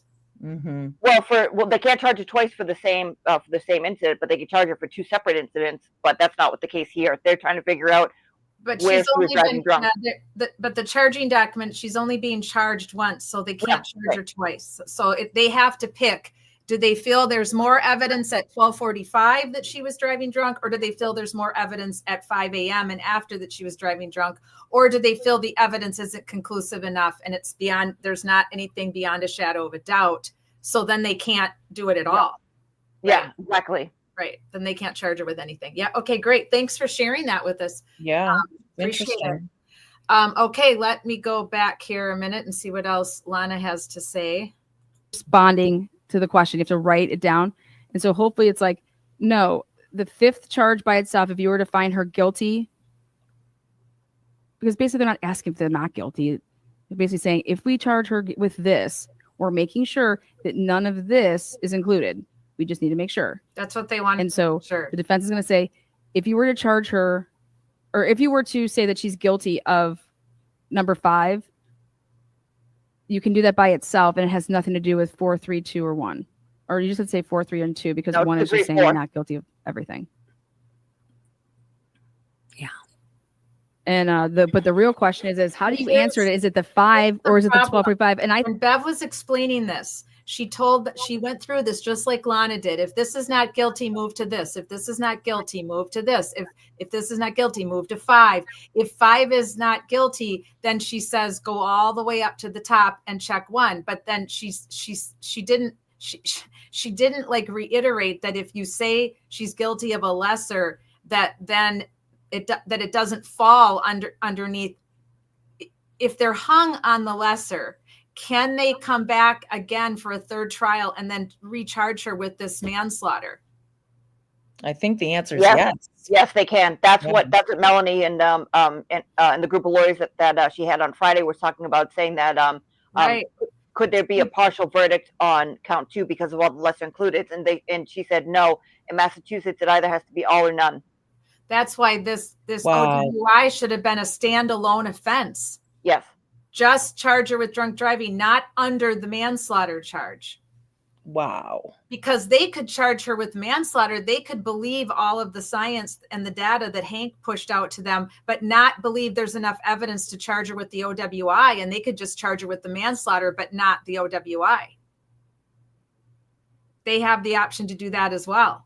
Yeah, that's scary. Yeah. So I personally think if you're going to charge an OWI this way, where it was not a traffic stop, where it was off of a blood draw many, many hours later, and you're using science data to back up what her blood might have been or statistically could have been, then that should be a totally separate charge on a totally separate piece of paper. I see what you're doing. So instead of having 3 counts with the lesser included, have 4 counts. Right. And then the OWI should have been its own count on its own, just driving drunk, period. And full stop. No manslaughter. No, she did not kill John O'Keefe, whether on purpose or not on purpose. She just drove drunk that night, because otherwise it seems to me it's against her civil rights, because now she could be tried a 3rd time, even if they acquit her. Wow. If they acquit her, but they hang on the lesser of drunk driving, then she could be charged. She could have to go to trial again. And this time, really manslaughter. That's the way it's sounding. That's the way the lawyers have been making it sound, that I peeked into. Yeah. If they hang on count 2 for any reason, they could charge her for just count 2 and go to a 3rd trial with just count 2. Wow. Yep. Yeah, so it's a little bit terrifying, the whole Yeah, thing. so that's also why they added the OWI in count 2 as a separate, saying like, hey, listen, if they just charge her with OUI, they cannot charge her again for count 2 involuntary manslaughter OUI. Let me pull up. Yeah. I know Emily didn't come back on live today because she's packing to travel, but let me pull up. I mean, Emily didn't come back on live, but I think Melanie was on for this end of the day. Let's see if I can see what she had to say about that. Her and Bettero were on together, so let's see what she had to say about those lesser charges. I don't know why Bettero, because again on Friday he was talking about that with the group of lawyers that they had, and I mean he seemed upset, saying, I don't know why you would add OUI to this to give them an option, like you're just begging them to find you guilty. Yeah, I understand that, but do you want them to hang on count 2 and then you get charged again? We have to do this all again. Like this seems like an easier out. Like yes, but essentially plead. Let me go find where this is now. I think it's right. Might be right here.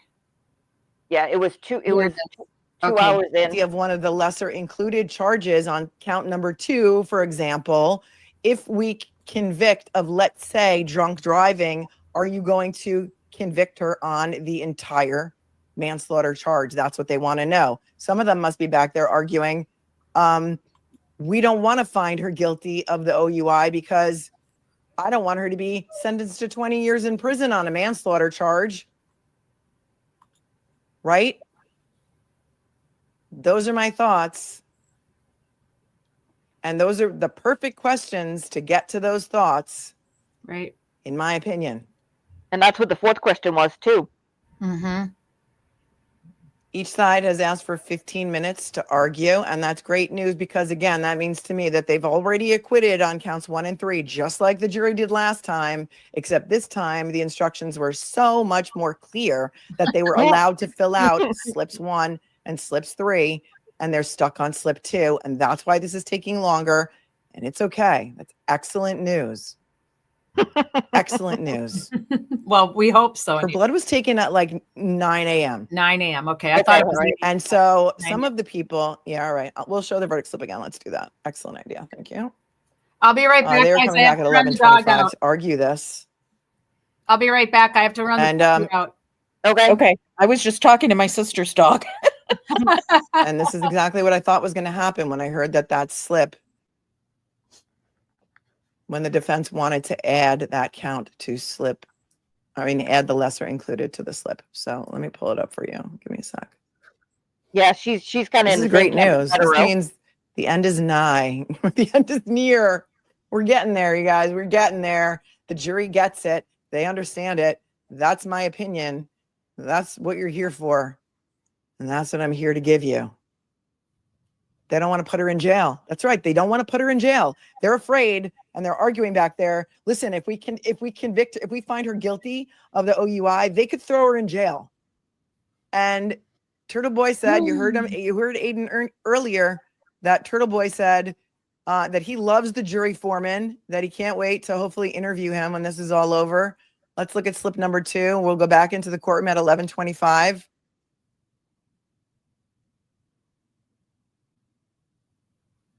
When the attorneys come back to argue, don't worry, because I have it up on my second screen. Here's slip number 2 for those of you who missed it the first time, or just want to hear like a little refresher. Here's what it says. Hella confusing for attorneys that have been practicing for decades. So it's also hella confusing for the jury. Yep. And here it is. This is count 2. Manslaughter while operating a motor vehicle under the influence of liquor. Let's see if I can make this any bigger.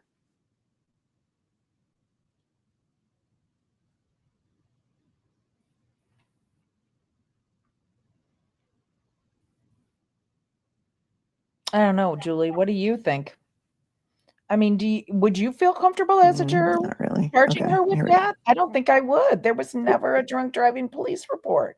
With OU, well, I mean, there was Doing the never Lord's work over a here. motor Okay. vehicle incident report either, but here we Yeah. are. I mean, Manslaughter while operating a motor vehicle under the influence of liquor. In the above entitled case, we, the jury, say that the defendant is 1, not guilty of the offense charged or any lesser included offense. Number 2, guilty of offense as charged, manslaughter while operating a motor vehicle under the influence of liquor. Check one or both of the following: manslaughter while operating a motor vehicle under the influence of liquor, or it says or manslaughter while operating a motor vehicle with a blood alcohol level of 0.08 or greater. 3, guilty of lesser included offense, involuntary manslaughter. 4, guilty of lesser included offense, motor vehicle homicide, felony OUI, liquor and negligence. Check one or both of the following: motor vehicle homicide by operating a motor vehicle under the influence of liquor, and or motor vehicle homicide by operating a motor vehicle with a blood alcohol level of 0.08 or greater. This is what they're talking about. Number 5, guilty of a lesser included offense, operating under the influence of liquor. Check one or both of the following: operating a motor vehicle under the influence of liquor, and or operating a motor vehicle with a blood alcohol level of 0.08 or greater. And this is the unanimous decision of all 12 members. XOXO, signed by the foreperson. And they date it. Yeah. They want to know, if we find her guilty of this lesser included, operating under the influence of alcohol, are you going to find her guilty of the top charge of manslaughter?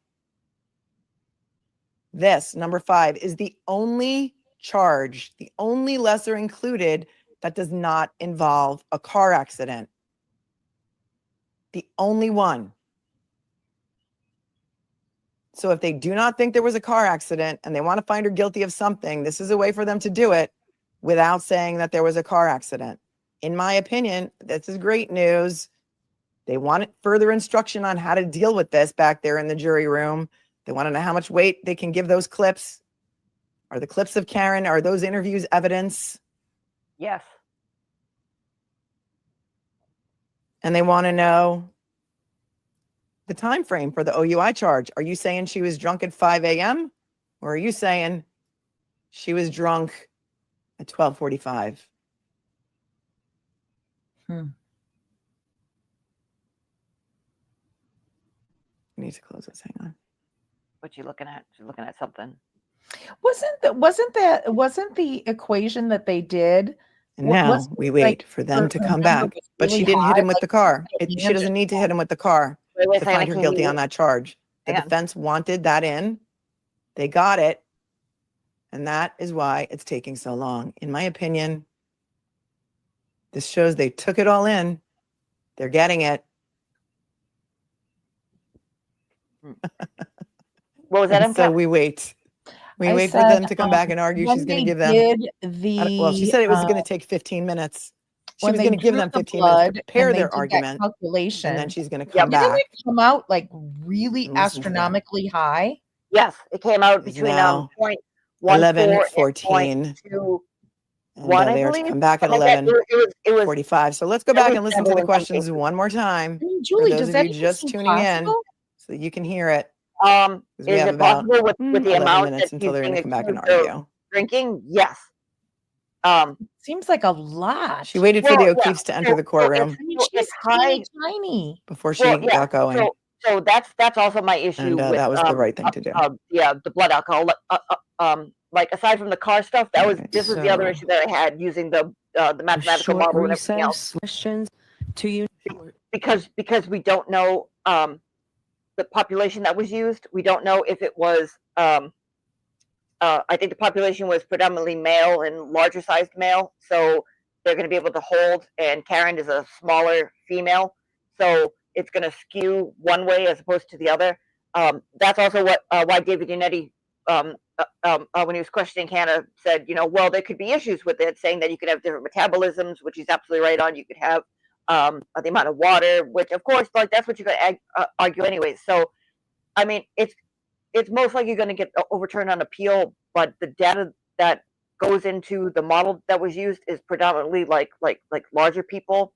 And because of that, you can hold your alcohol a lot better, and the concentration in your blood is going to be a lot bigger based on that. Now, granted, in her own clips, she said that she was drinking with ridiculous numbers, And again, that's for another issue, whether she, needs to see somebody or talk to somebody about stuff like that. That's not for us to talk about here. But just based on what she said that she had, and based on what Yuri said she had in the bar and what was ordered, it does seem high. I mean, it is possible to not be affected by booze at high levels, but it is possible to get in that range. But the data is skewed towards larger people and males, and Well, she's a tiny person. Exactly. Exactly. Just, She's gonna be lower end anyways. Probably weighs 100 pounds. Yeah. It cannot. What everything you just said is accurate. Yes, Julie, I agree. Accurate scientifically, but somebody who drinks every day who weighs 100 pounds, opposed to somebody who only drinks once a month who weighs 100 pounds, they're going to have a different tolerance. So Karen and John appeared to be like they went out a lot and they had cocktails more than once a week. So her tolerance is going to have built up more for alcohol than somebody who never drinks or somebody who has a very low tolerance to alcohol. 180-pound woman could have a very low tolerance to alcohol, and Karen Reed could drink her under the table because she has a higher tolerance for alcohol. So it had. The bottom line is, no matter how much you weigh or what sex you are, alcohol does affect you. It's just a matter of how big. The bigger you are, the more you weigh. The men can drink more than women. That has to do with how the DNA. Women have a lot more fat in their bodies than men do, so women get drunker faster. And so there's all kinds of interesting data and science on that. If you ever want me to look, Julie and I could look into it because it is pretty fascinating. But everybody's different. These are just standards that you can go by. That if the standard is that it takes 1 hour for our livers to detoxify 1 shot of booze or 1 12-ounce can of beer or 1 6 to 8 ounce glass of wine, depending on the volume of alcohol in the wine. So takes approximately an hour for our body to detox that out. And then you have to weigh in the factors of how much do you weigh? Did you have food in your stomach? Are you a lightweight compared to somebody who can handle alcohol? So then all those factors get weighed in, but they're not as accurate. There's not a lot of as much accuracy to those. So there's this general rule of thumb for all people that just plan on your body taking at least an hour to metabolize out whatever alcohol you put in at 5 o'clock isn't going to be metabolized out till 6 o'clock.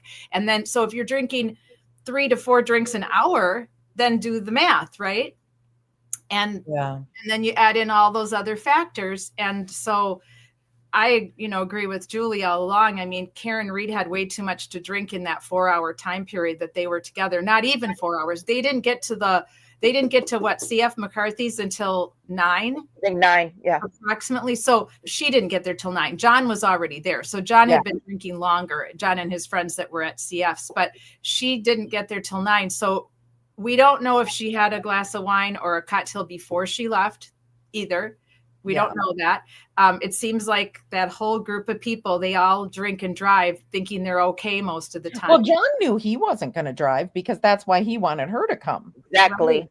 He knew he was not driving, which wanted, I respect. Yeah, he wanted a DD. He already knew he was going to go out and have a few. And with his job, you got to be extra careful that you get a designated driver or that you take a cab. I don't understand why people are so unwilling to take cabs home. When I was a police officer, I never understood that. I would always ask, the person, why didn't you think to take a cab home? Did that ever enter your mind? Oh no, I can't leave my car down here, but I can take a risk that I'm going to kill somebody else or kill myself because I don't want to leave my car parked at a bar or downtown or uptown or wherever it is that you're partying. People have more concern about leaving their car parked somewhere overnight than they do their own safety and the safety of another person. I think, Kat, if you were in Madison now, I think you would find it's very different than it used to be. These kids take Ubers and I think really I'm not talking about the friends are so responsible. Yeah, no, I agree with you, MCAT. I'm not even talking about college kids, to be honest with you. College kids don't have cars on campus. But when I was working, because Madison intersects with the college campus, kids that live outside the campus drive in.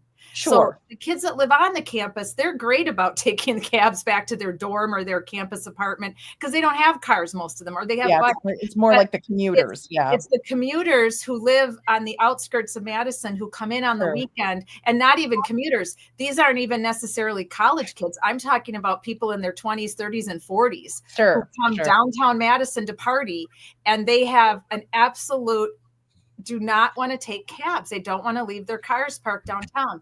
That has not changed. I've witnessed it with people my own age in their 60s telling me I'm okay to drive. And I'm like, no, I don't think you are. And then I get, well, you're not a cop anymore. And then how do you draw your line with your friends? How do you not, you don't want to be mean to your friends and you don't want your friends mad at you.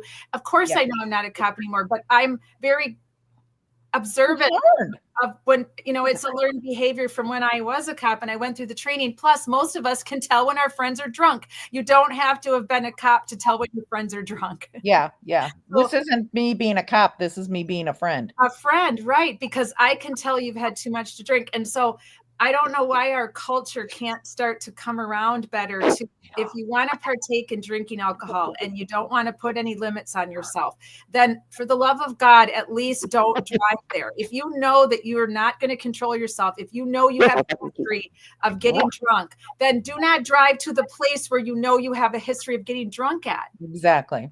Have a friend pick you up, take a cab, leave your car at home. I don't know why we can't get that just built into our sensibilities. It's common sense, you know?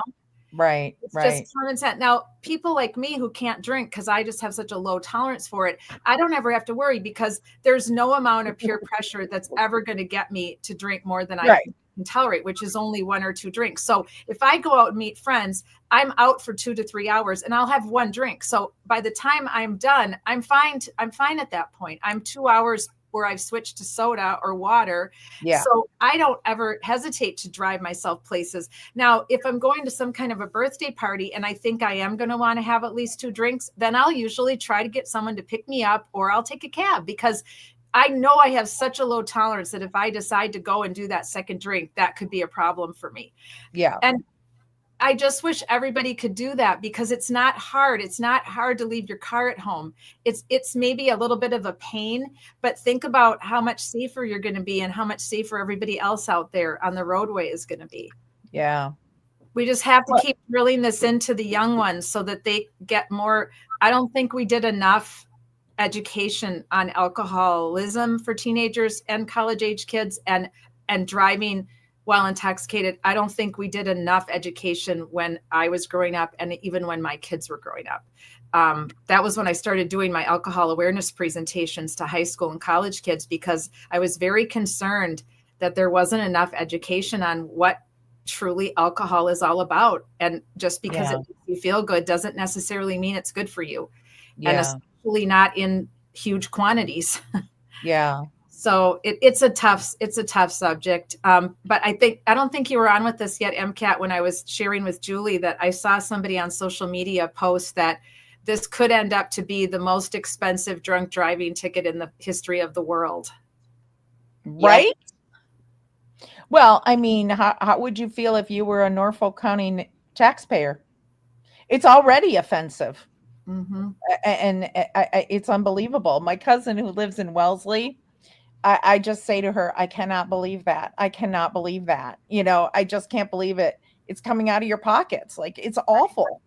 It's awful. Yeah, they want her in the worst way. Did you want me to go back to the rest of Melanie or did we hear enough of her? You know what? I have to go home.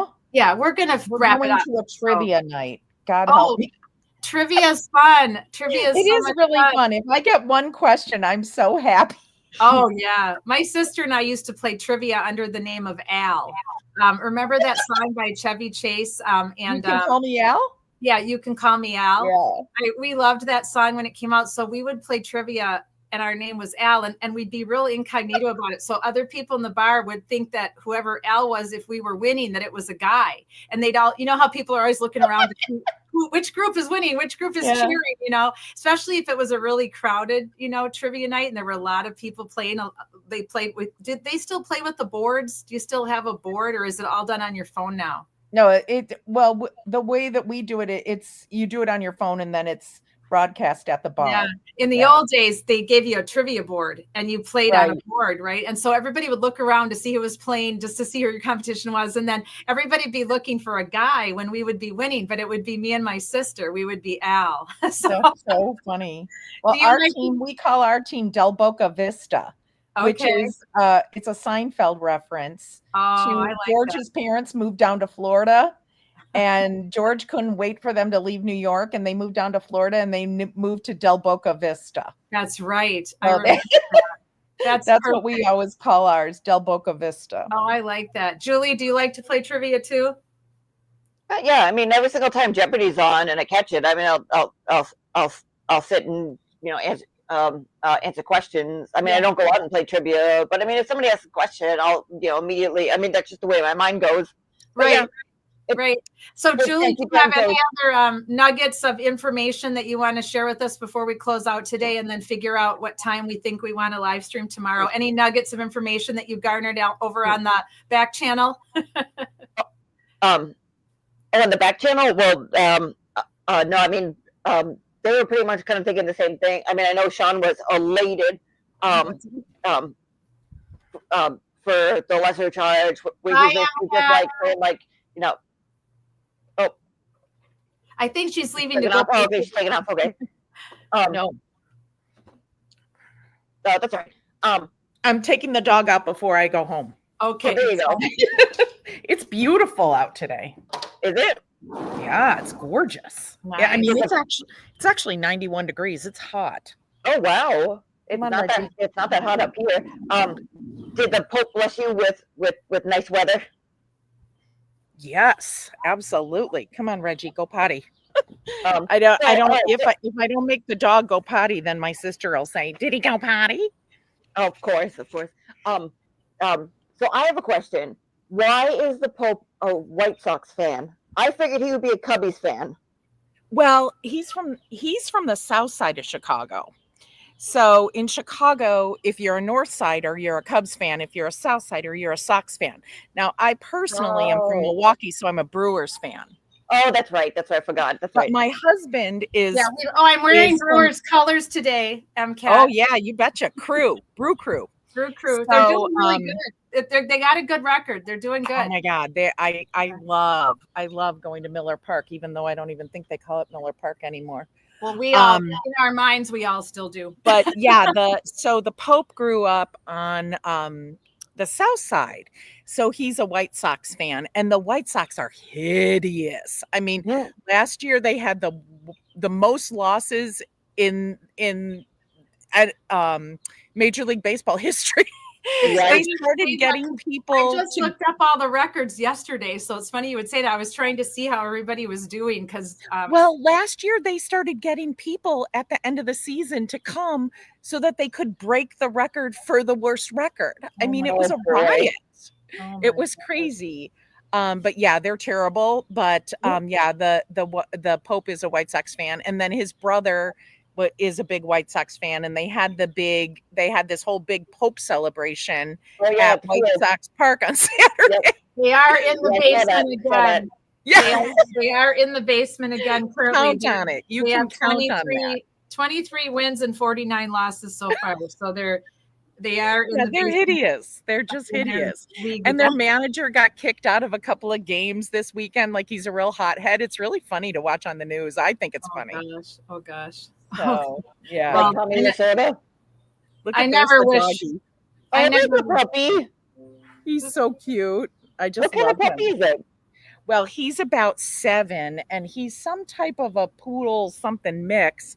My sister rescued him, and I'm his favorite person in the world. When he comes to my house, and then my sister comes to pick him up, he refuses to leave. He dead waits. That's adorable. He likes your yard, and he likes you. That's sweet. Well, this is my sister's house. I came to his house because my internet was out. So he was all excited to see me. Look at there he is. His name is Reggie. He's very cute. Hey, Reggie. He's very sweet. Any other did you have any other nuggets of information that to share with us? I was popping all around. I went on the Resistance to Silence for a while. Then I went on Young Jerks for a while. Then I went over to Melanie. Then I was on I was on Miss Emily D. Baker. I was popping all over the place, and everybody. Did you go into the attic? No, I did not. I was in the attic this morning. That's up to Julie. I leave that up to Julie. Well, that's what I was gonna say. So this morning, like I was, had Resistance to Silence on just to see what happens when everybody comes in to see, what's going on the ground, and then I see if anybody else is live, and then I'll go to the attic. And they were talking about the jury, and then the questions came in, and then Bev read the questions, and everybody in the attic chat lost their ever-loving minds because they were all like, yay, lock her up, get the guillotine, bring out the noose, woo, lock her up, lock her up. And then it came out that they were questioning the OUI, and it was like somebody popped their murder balloon, and that was the end of it. And they were like, no, she can't get away with injustice, tell me it's not true. And they're like, well, I don't mean to be a pessimist, but maybe they'll come back with murder too, or whatever it is. I'm like, I don't know. So I'm going to have to go back and see how the rest of the attic experience was to see if there's any nuggets for what people are hearing on the ground, because you only hear it from one side or whatever this is. But Sean did have a nugget, and he said it on the stream. He said that he has inside sources, that yesterday the jury was hung at the end, well, not hung, but hung up on the second charge, and they said, let's sleep on it and see how things go. So who said that? That's what Sean said. Sean said he had sources that's what they were kind of discussing. Well, maybe they're hung up on the lower charges. Let's sleep on it and go. But I think Trailer said the same thing too. Oh, we're gonna have a verdict by 11. That's my big prediction, because I think that they're just sleeping on it, and then they're gonna come in the next morning and they're gonna say, yep, we came to a conclusion, or whatever the case may be. So it's interesting that information's coming out. Last Friday Night Lies, I told you guys that my opinion, based on 8 weeks of testimony and so much science and so much data that Hank said in his closing over 40 times, we're surmising. I thought Wednesday. That was my original guess. Yeah, me too. We talked about it on our live stream Friday night. We were all guessing Wednesday. So all of those that were so optimistic for Monday, which was to me overly optimistic, and even today I thought was optimistic. I mean, there was a little bit of a hope there for a while. Well, maybe they're really close, but usually when they have questions, they're just getting around to all their questions, and they have to go back then and they have to sort out all those questions. So I think it's very optimistic now for tomorrow, possibly before lunch. These questions were very pointed. I mean, I thought the same thing. And then the questions came in, and it seemed like a lot of stuff was out the window, and they were like really focusing in on the last points of charge of count 2. And I said, oh, this is going to happen pretty quick. So that's where I started to get optimistic. Yep, it's going to happen now. So to see her come in nah, we're just going to disregard it, and then talk about we find her guilty on this part. Is it guilty of the whole entire thing? And just very dismissive. And it's all right, we'll go home. But Sue O'Connell, last thing, and then we'll go. Sue O'Connell said, no verdict, done for the day. Jurors look a little tired to me. I bet they are exhausting. Yeah, it's exhausting, and they know what they're doing. They know what they're up against. That this is something you can tell. This jury is taking it very seriously, and they don't want to convict her of something that she doesn't deserve, and they wanted to know what the punishment was. I mean, that's very, very good stuff. Now, Aiden put on his Turtle X account that somebody overheard, or somebody either saw it or read it. I don't know how he found out that the jury on the slips were calling her Karen, not and not Miss Reed. They were actually calling her Karen. And so a few people were surmising that's what made her cry, was that they were so familiar with her that maybe they were feeling that they didn't feel that she did it by being so familiar with her, by using her first name opposed to the defendant or Miss Reed. Who knows? You could read anything you want to read into that. That could have just been the foreman, whoever wrote out the slips, decided to use Karen and had no meaning whatsoever. So it's very hard to say. And then there was somebody else that thought that the foreman looked over at the Reeds at one part at the very end, right before they were dismissed, and smiled at them. I don't remember who said that. It was somebody in the courtroom that shared it out. Was that Turtle? Let's see. Or not? It wasn't Turtle. It was somebody else. It wasn't Turtle? No, I don't think so. So I don't know. That it's all interesting. I think tomorrow is a very big day. So I'll put up a live stream for us, but I'll put the time as 11, just in case they have questions again. I think that's about when they would have them. And if they do decide in the morning, after only a couple hours of getting all these things together, then maybe it's good timing. But I'll just keep changing the time as we wait for them to come up with a verdict. So I'll put it up as 11 for 11 tomorrow morning. And if nothing's happening, I'll just back it up to 11:30. And because I can go live at any time off of that live stream link, I can go early. So I'll just give us a random time and see how that goes for us. But I'll just back it up if we need to. Does that sound? And I'm a total crapshoot. I mean, I have to work, and Yeah, so this morning I had put on Melanie, and then it was kind of like I heard a little, and then I didn't hear, and then I kind of like turned a bit. It was just, it's just crazy. We had somebody is out sick this week, and I've got some extra things to do, which is fine. Which is totally fine. But we'll be around for you in replay. We'll have something tomorrow at some point, because there's gonna be more questions and some things are gonna happen. So I have to believe they want to be done with this tomorrow. I mean, knowing that Thursday is an off day, I've got to believe they want to be done with it. I would believe so, but they seem conscientious enough that they wouldn't be Which done I with love. it just for the sake of it. So I don't think for sure. I think that if they are hung, then it's very possible that Judge Bev will give them that charge or whatever she gives them, and then they have to come back on Friday. That's very possible. That's all very possible. I had heard that Friday was an off day. No.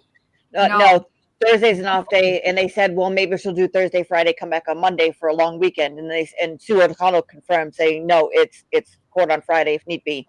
It's okay. No court Thursday, but court. So court tomorrow, no court Thursday, court Friday. And if they don't have a verdict by tomorrow or they're hung, she could very well tell them, okay, we'll see you back here on Friday. Wow. It was Turtle. The foreman looked at the direction of Karen Reed's parents and smiled. Okay. Wow. Yeah. And then Turtle says a lot of other unsavory things in his other posts. So I mean, anybody's got to have. I mean, even if it's just a smile of sort of compassion, like anybody's got to feel for her parents. I mean, this has been so hard on them. But they're loving parents. I mean, you can tell that. Yeah. I was so offended when people were saying, who calls their mother at 1 o'clock in the morning? It's like, I do. Yeah, so my mother's dead, but if she wasn't, I would be that person, you know. And I've called my mother many times at 1 o'clock in the morning. She's called me if she can't sleep or if she's feeling unsettled, or we call each other anytime. We have a 24/7 policy. Absolutely, and a lot of that's the way it should be with your kids and your as a mother, as a parent, whatever. It should be like that. And I was just annoyed when people were saying, who calls their mother? She's in her 40s. I don't care how old you are. That's still your mother. You know? That's totally not a support person. Yeah. So. That's totally not a consciousness of guilt, in my opinion. And I agree with you, MCAT. No, absolutely not. So I mean, I think she has a trusting adult relationship with her parents. I mean, who wouldn't want that? Right. Right. So it's actually lovely. All right. I got to go home. My husband's wondering where I am. Good night. Good luck in your trivia tonight. I'm sure we'll just be great. We'll catch you soon. We'll see you soon. Chicken wings, honestly. All right. Take care. Thank you. Take care, guys. Watch out for the drunk drivers out there. Oh, yeah. Thank you. Bye. We know they're out there. All right. Well, does that time frame sound good to you, Miss Resident Boston Julie? That I'll put it in for 11, and if nothing's happening, we'll just keep waiting until we get the word that they're going into court, and then I'll go on here. Oh yeah, I'm good with that. I mean, it took Kathy just popped up. Go ahead, Julie. Keep going. Well, let's say I'm very nervous about how Bev protects corruption wearing a badge. Yeah, I feel so friggin' bad because you look at like some of the other cases that she's tried and some of the other stuff that she's done in the jury. Some of the other cases that she's done, and like she just ruled from the bench where she said like, nope, I don't even need to go back in my chambers. I'm gonna rule right now. And like other motions, she's like very defense defendant positive, judge, giving them the benefit of the doubt, making sure it goes through. It's Right. just this one for whatever reason. And I mean, for some of the stuff, like, yeah, she's okay. Like, she's going to be biased. Then, like a referee, like, okay, like if you do this, like if you hook in hockey or something like that, and you get around the hands, like you're not supposed to call it, but maybe they'll call it aggressively on some teams or whatever. But okay, you could work with that. But some of this stuff, to me, it just looks like very blatant. Like when the defense's experts came up, she let Hank go wild, and I get it. She's, she's pissed that the defendant and other people pissed the court off. So that's not the way it's supposed to happen, but that's the way it's happening. So don't piss the court off. Well, social media should be very interesting. Not fair, but that's what it is. Yeah, no, I agree with you. And it's been bizarre to watch how she rules her courtroom. That's for sure. There's times when she has seemed fair, and then there's times where she seems to get very frustrated with both attorneys and disgusted almost with the whole thing. The sighing, like the heavy sighing, and I don't know. It's been very bizarre. I've never quite watched a judge like her before. She did seem pretty reasonable today, though. All in all. Well, kind of, sort of. I mean, when she read the questions, and the questions basically came back as well. Two of them were new, but like when the other two questions about the jury form came back, and it was like, oh my God, it's deja vu all over again. Yeah. Like then she started to get huffy and pissy and was like, right. No, make him fill it out. No, make him fill it out. I don't want to explain it. We're not going to get to that point now. Here you want, like, okay, I heard you. No, we're not going to do it this way. And it's like, why can't, like what's her face said on Truth and Transparency we just saw, why can't you just address it right now? Why do you need to be difficult about it? Like, just move on. Like, that seemed kind of like, all right, what are we pushing for? But it seems like if it's within the law to do, why wouldn't you want to make it as clear and easy for the jury to understand your instructions and to understand what the jury verdict slip looks like? Why wouldn't you want that? I mean, it's imperative that they have that, or how are they supposed to make the right decision and convey their decision? I'm sorry about that. Tanner got upset about something, because last time they wanted to convey a decision that they weren't able to convey.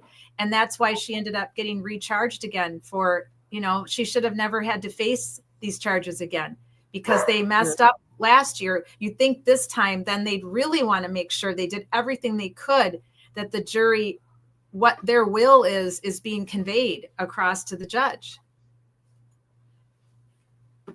Kathy said she knows Karen is innocent, but is under pressure to protect the CW, and it shows. Yeah, it's very possible that she does believe that she's innocent, having listened to all this evidence twice, and not to mention, and earlier, ever since she first got this case. I don't know how any reasonable judge who has common sense and intelligence in all the years that she was a lawyer, especially all the years she was a defense attorney, that she doesn't see that this case is just horrific. In a lot of ways, that is out of her hands. Morrissey's the one who could have pulled the plug on this all along. He could have pulled the plug today. He could have said, let's just drop the charges. This jury's taking, they're obviously confused, just like the last jury. We're going to have another hung jury possibly. Let's just drop these charges. We don't have enough. They could have done that at any point in time during either one of these trials, but they're just. Oh, yeah, absolutely.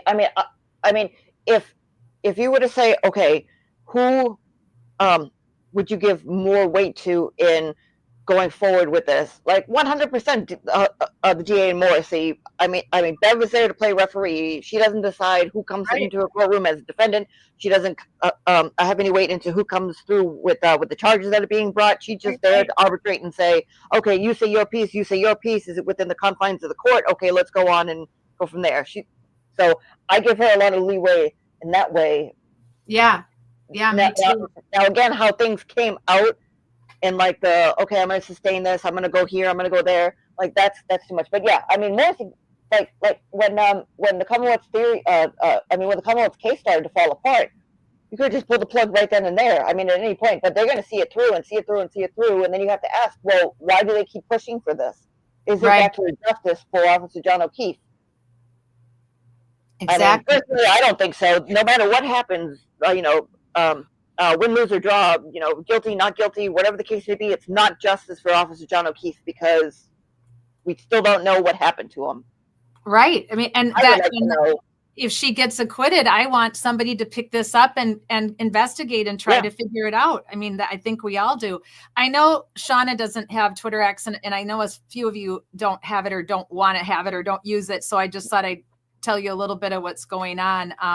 This is, let me see here if I can pull this up here for you guys. There we go. Okay, let me make it. I'll make it as big as Twitter will allow me to make it. I don't know. Like, that might be it. But this says, imagine being on the jury and having to walk. Now, this is against Karen, this person. Imagine being on the jury and having to walk past this hot mess. Any naive, impressionable juror would think, well, if these people are here, there must be doubt, not realizing that the majority of them are members of one of the dumbest cults in history. Now, that is how a lot of the anti-Karen Read people are they have been talking the whole time for 3 years, that they think everybody who thinks she's innocent is dumb. And that, in fact, there's Rita. She's in the blue shirt with the American flag on. They think that everybody, instead of, but yet, if we point out to anybody this anti-Karen Read, well, what about the science? What about there's no impact mark on John's body? The medical examiner doesn't agree with you all.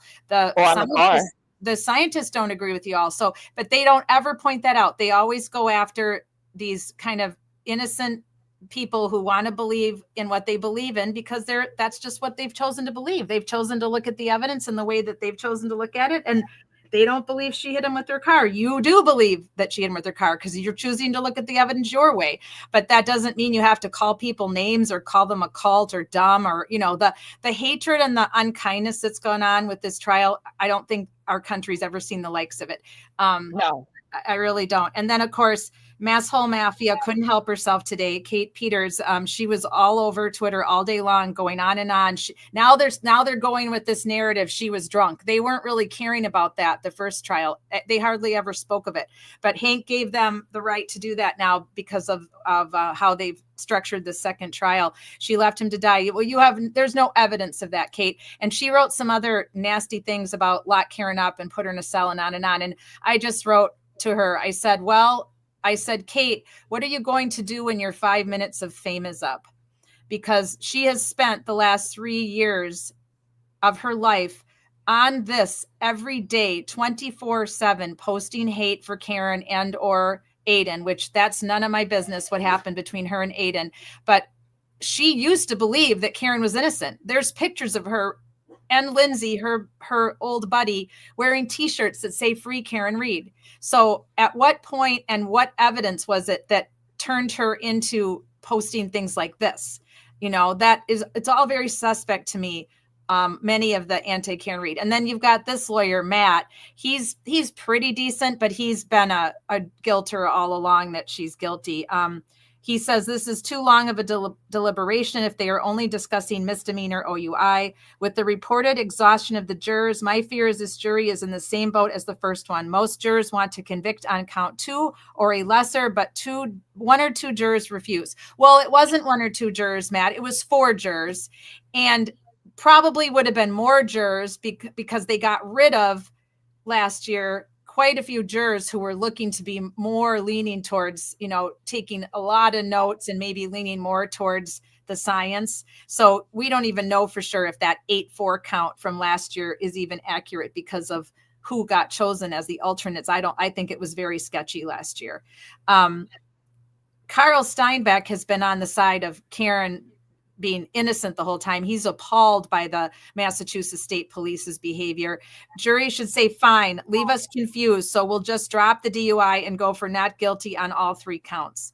And that's what you were just saying that people were saying in Sean's chat, right? For what? To say? Yeah. Oh, no, that was Lana was saying that if you're going to confuse us and you're not going to give us answers, Judge Bab, then fine, we'll just drop the DUI and go for non-guilty on all 3 counts. Oh, yeah, that's what Lana was saying. That's what Lana was saying. On Sean's channel, like they were talking about saying, like, fine, if you just want to give her an OUI, fine, give her an OUI. You can go on appeal, and most likely it'll get turned over on appeal. But for right now, her own statements tell everybody that she was admitted to driving drunk, and there you go. So just charge her on that, and then be done with it, because they can't bring it ever again if they're not hung on if they're all not guilty on 1 and 3, and then you get charged on OUI on count 2. That way she can never be charged with this ever again. And then Right. we can go forward and look to see what actually happened to this poor guy. And there's got to be some better checks and balances of the law in all states that you can't just go charge someone with OWI after when there was no traffic stop, no ticket written by the police, no traffic accident report even written by the police. Well, kind of, sort of. So I, from what I understand, because I looked into this a little bit, that's the way it's been for a while. And the way the law is written, you could do something like that. So, for example, take my shithead neighbor who used to live here.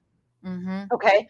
I used to see him get in his car and do something in his car and then throw 2 nip bottles out the window and drive away. And then would see him pull in, couple times, smack the back of my car, and then get out, and nip bottles would fall, and he would come staggering out.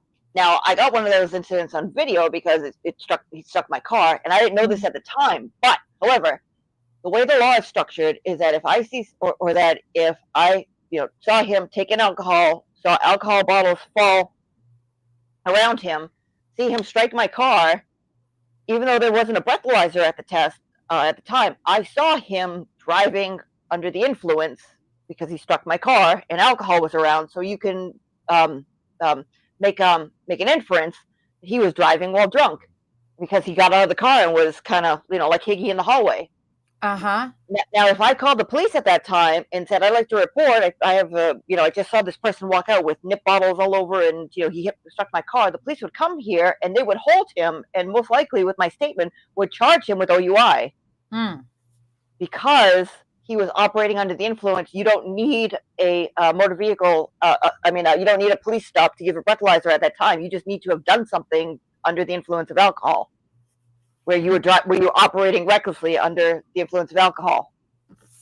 And I've looked into it, and that's what Kurt from Uncivil Law was breaking down too, saying, what if there's a separate OUI? How is that charged? And he said, and he basically gave a very similar example. He said, let's say I'm in a parking lot and there's a liquor store there, and I see you go inside the liquor store and you come out with a bottle of Tito's and you unscrew the bottle of Tito's and you drink the bottle of Tito's and then you drive off after drinking the bottle of Tito's after like 10 minutes. Like you sit in the car and you drink the bottle of Tito's, you throw the Tito's out the window and then you take off. Right. And they said, is that OUI? And he said, if you call from the parking lot and say, hello, I just saw this person, drink a bottle of Tito's and take off.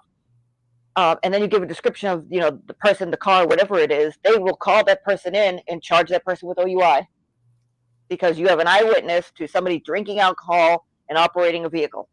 Right. And it's different in every state too. It'd be, I'd like to, maybe I'll take that project on this summer if I've got any downtime in between my other cases, but it'd be interesting to see what it's like in every state after everything we've learned. So just wanted to tell you, Joe Flipperhead, who's very busy on Twitter X defending Karen Reed, said, and trigger alert for a swear word here. Honest question though. How the fuck can you even charge for OWI without knowing a fucking time of the OUI, of the OWI? Doesn't matter. Well, that sort of does matter. I mean, he's sort of right there because again, if you have no blood alcohol test, you have no field sobriety, you have no witnesses that she was drunk. In fact, the witnesses said she wasn't drunk. The witnesses from in the first trial and even the second trial that talked to her in the bar said she wasn't acting funny. She wasn't slurring her words. She wasn't staggering. So I kind of agree with him there that without having a time, if you're trying to go by what the science is saying, that we took her blood at 9 a.m. and then we put it through that fancy, mathematical equation, science equation. And this is what her blood alcohol might have been within a variance of plus or minus. You still have to have some kind of a time frame. But you have Karen Reed admitting that after she left 34 Fairview, she drove home and had a ridiculous amount of alcohol. That's your witness. It's firsthand account. Well, that's why they can't really use 1245. They have to use the 5 a.m. No. They're using 1245 because that's what the blood alcohol the BAC extrapolation is using, because again, the quote unquote incident happened after 12:30. It happened at 12:31, 12:32, whatever time they're saying, and so you can't go back to 12:30 to find her value. So they go to 12:45, but move it there's up to the next 15 minutes. again, that's science. So they don't absolutely have to believe how valid that is. There's no complete, like the engineers said, it could be possible. It could not be. No. We're not even gonna entertain what Walter said, because that is such bullshit. What he said. It could just fucking grow wings and fly no. dragon. I meant Arca. Arca was saying. I'm sorry. I thought you were going to talk about what this face. No. I wasn't going to defend him. I wouldn't want to put you into a fit like that, Julie. I would never defend him. But no, Arca was saying that sometimes you just don't know for sure. And this whole OWI thing has me really upset. I just think it's crap. And I don't think they should have, if they were going to put it on, it should have been a separate. It shouldn't have been underneath the manslaughter as a lesser. It should have been its own charge. So this is concerning to me a little bit.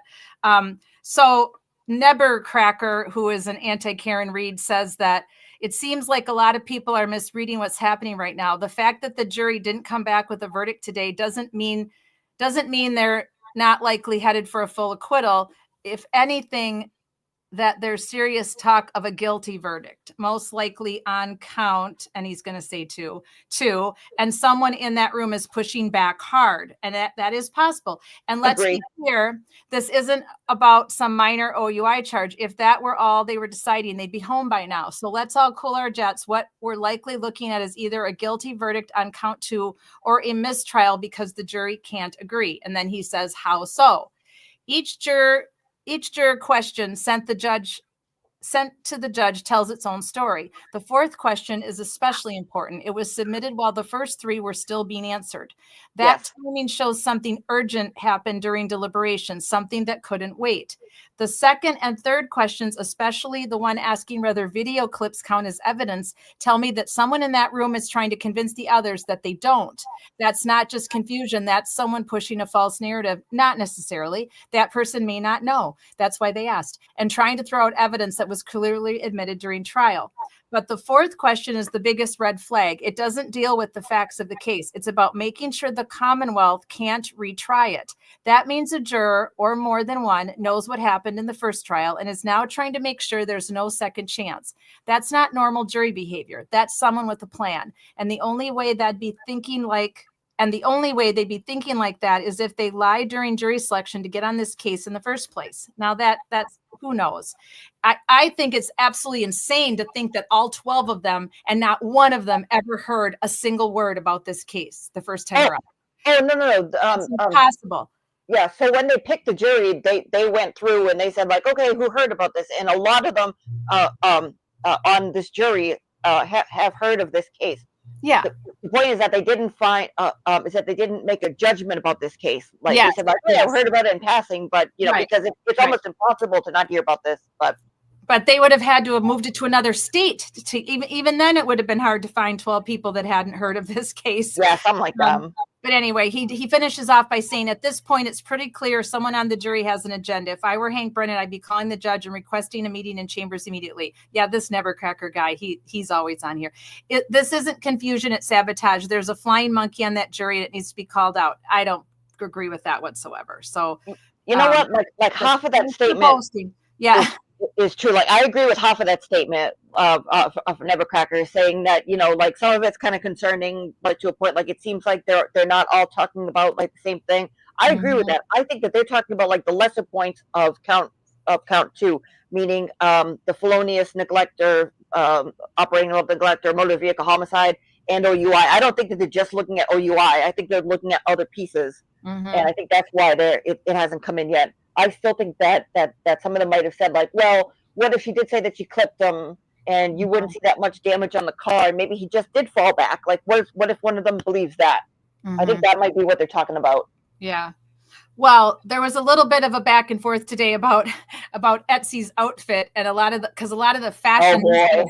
Yeah, a lot of the fashionistas like to point out what Karen wears and how much her outfit costs and what other ladies into the court wear. And so today, and they're always looking at Etsy because she's a fashionista and she wears amazing clothes that are obviously quite expensive. But so this person wrote back to Christy, who was accusing her of being mad or jealous because Etsy was wearing apparently she had a book bag style tote bag and a purse totaling $15,000. Somebody looked up how much those go for, and that her outfit was roughly $3,000 and her boots were $1,000 and they were adding up her whole outfit. I don't care at all. That's her business. That's her. She's married to this guy supposedly. So someone she's married to a doctor. Yeah, someone wrote something very unflattering, basically. So I'm not going to read that, but they're basically saying this is who she's married to. So he is, because I don't believe she has a job. So her job is going to courts, and I guess she follows a lot of true crime and goes to a lot of court in person.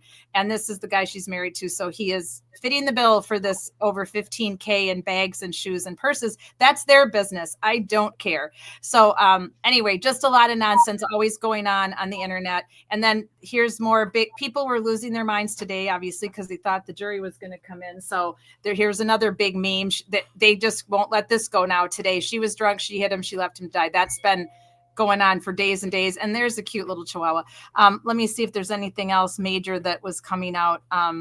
Olivia DeLambo, who was on, I think she was on Howie the other day, first time ever. After two juries and 2 murder trials, say your verdict slip makes no sense. At what point does Judge Bev realize she's the effing problem? So Olivia is the one who's been, she's really good at keeping data and records. And my dog has something that I'm pretty sure he's not supposed to have. Well, that's okay. He can have that. So she's been following this case for a long time, and she's posted tons and tons of information and graphs and just all kinds of charts of when evidence came in. And so she's obviously not happy with this jury slip. Now here's Jennifer Coffindoffer, who's always pushing the fact that Karen Reed killed John O'Keefe. So still no verdict, she's not much saying anything else. The jury went home for the night in the murder trial of Karen Reed. They have a most difficult job. May they have wisdom. This is all we can hope for. Still no verdict. And then, of course, she has to post something about a cult again, because they just love showing everybody that thinks Karen is innocent, is in a cult. It's just the weirdest thing.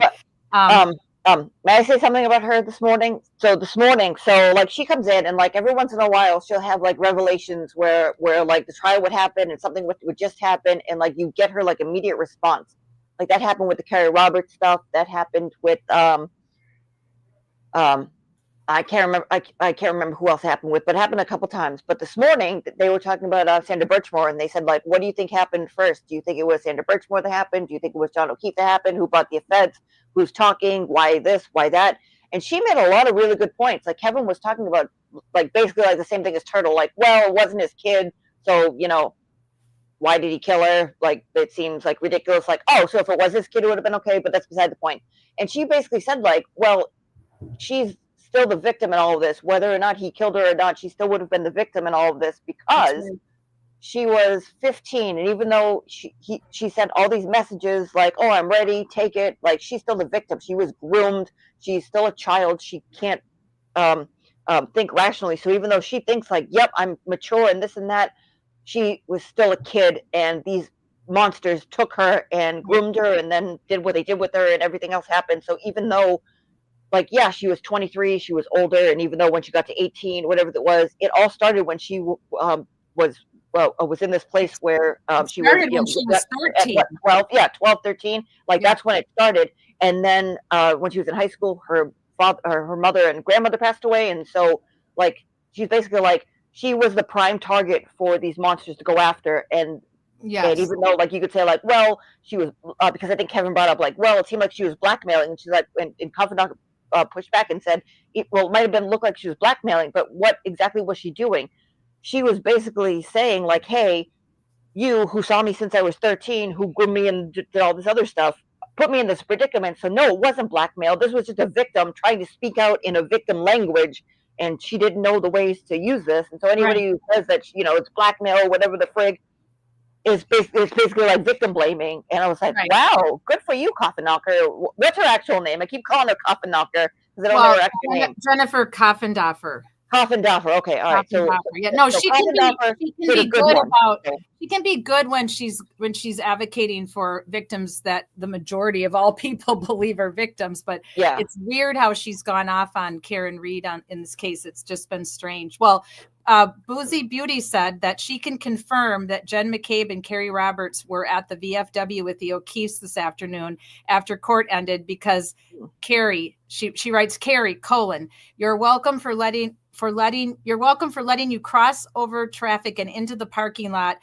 Us free Karen Reed folks are actually kind like that. So she actually saw her. She let her cross in front of her car over into the VFW. So that's was the timeline there though. Did somebody invite the timeline to the VFW and wait? Was it Carrie and the timeline, or was it Carrie alone with no timeline? They were going to go over it again to make sure they got it all right. with the timeline. So Carrie B, who's Carrie at True Crime. I mean, Carrie at True Crime. She's on Twitter X a lot, and I met her in a chat a long time ago. We actually modded for the same person for a while. Carrie says, I'm annoyed as fuck now. Nobody talked to me. I have to also explain to my boyfriend why I want him to pretend I don't exist until the verdict comes in tomorrow. I hate Judge Bev and I hate the CW of Massachusetts. I'm petty and bratty and throwing tantrums. Leave me alone. See you tomorrow.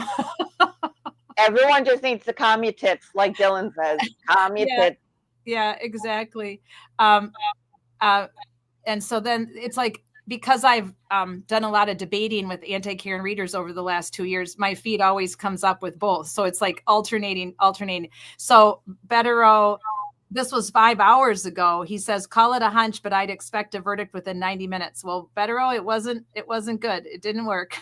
Then he said, call it an incorrect hunch. He came back on and admitted that he had an incorrect hunch.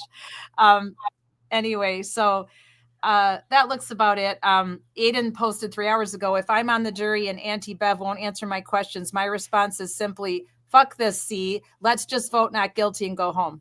Yeah, you don't need to read all the stuff that he wrote because. Oh no, I wasn't planning to. It just came up as I was scrolling down to see what else anybody had to say. But most of the antis are just going on their normal thing now that they've been doing ever since Hank's closing. She was drunk, she hit him, she left him to die. So now that's their new tirade that they go on with those 3 statements, and that's about it. Everybody else has been saying what we've been saying, and I guess we'll find out what happens tomorrow. Is that Mr. Dixie?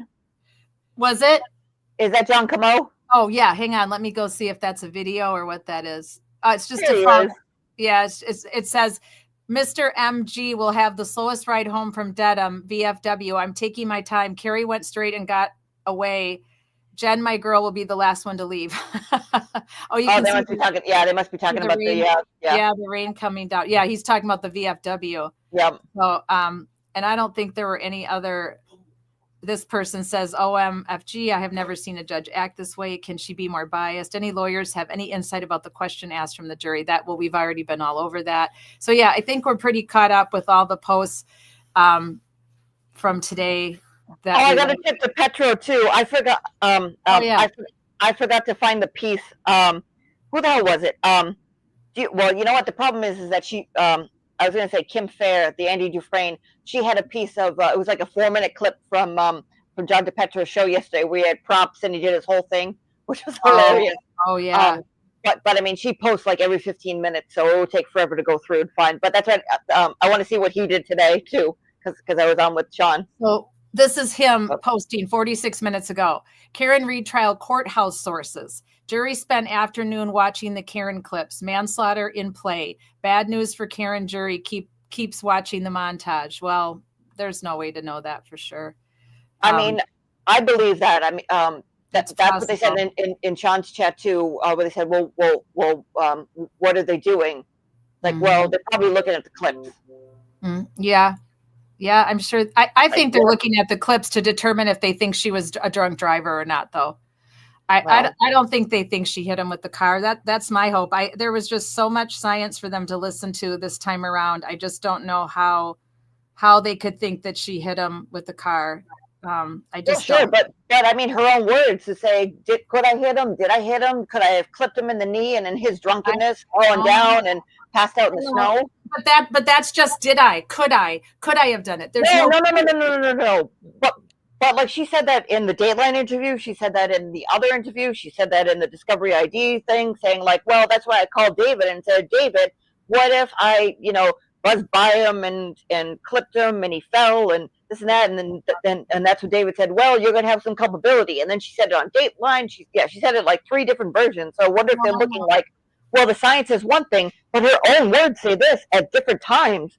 Right, but it's the dates are on them too, so it's not like it was like she said this in like a span of 3 days. She said this over a span of like I think a year and a half. So right, but that's because she was just admitting to how she felt. She was admitting that she felt that what if I did do it? What if it was me and I don't remember? That's what an honest person would do and would say. But the evidence doesn't back that up. The evidence doesn't back up her doubt. The evidence actually confirms that she was right to be doubtful that she did it because she didn't do it. And if you're a smart, intelligent jury and you look at all the evidence, you see that there's the whole reasonable doubt beyond a moral certainty has to come into play this time in a bigger way than it did last time. It just has to.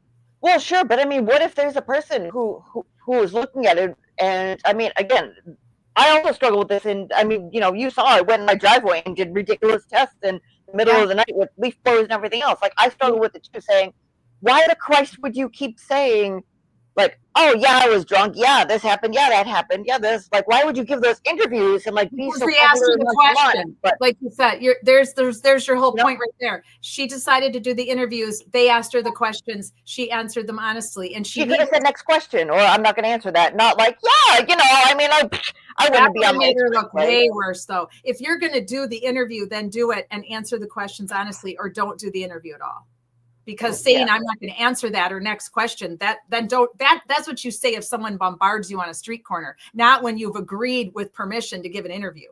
Yeah, and that makes it even worse too. So it's like she knowingly like sat down with us and like knew some of the questions she was going to get, and it seems like she didn't even think about it. She's just like, yeah, I saw this, and like the stuff like like Hank brought it up, like she kept talking about the kids, like, and like even the text with Higgy, like, oh, you're hot for Hillside, like, oh, these kids, my parents say that I would love them more if they were mine.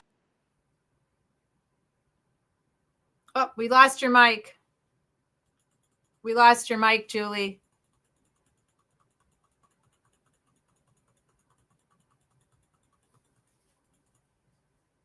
Well, we'll let Julie get her mic back. My opinion, and the only mine, and I think some of you agreed with me before on a Friday Night Lies episode, is I really think that Karen should have gotten much better counsel. When you have a case like this, as convoluted as this one has been from the beginning, that giving interviews, for me, in my opinion, was not a good idea. If she was my daughter, obviously it's her word, she gets the last word, but if I was her daughter, and especially if I was her attorney, I would never have wanted her to give these interviews because there was just too much reasonable doubt and too many weird things going on with the third party culprit theory that they brought in, and Karen not having a good memory as to what happened that night, and the fact that she did drink and that they were all drinking. They've all agreed to that. Everyone that was interviewed was drinking. They were at the CF McCarthy's. They were at the Waterfall. The manager said they were drinking, the bartender. So I personally don't think, but it's neither here nor there now because she can't take it back. She can't undo these. No, she cannot. So if these interviews end up causing her problems because they were allowed in this time, I find it interesting that last time there were interviews that existed, but Lally didn't even attempt to use them. Well, last time the whatchamacallit, you can hear me, right? Yeah, now I can hear you. Right. Excellent. Okay. So last time the interviews came out while trial was going on. That's right. The one, The Body in the Snow, that one came out to the public, but they held on to it, and it was recorded April 20, whatever it was. So while court was going on, it was going. So they didn't have access to it. And then between trial 1 and trial 2, I think she gave 4 that I'm aware of. She gave The Body in the Snow, Dateline, the other one, and then the Fox interview that she did after Super Bowl, whatever it was. So she gave all those interviews. So yeah, like I think one of them could have come out in trial 1, but not to like the wealth. I don't think it could have though, because if they'd already said what they were, if everything was already in evidence, I don't think they could have brought that one out in trial 1 though. Well, if it aired during the trial, they could have and said like, oh, this is new discovery to us. Here we go.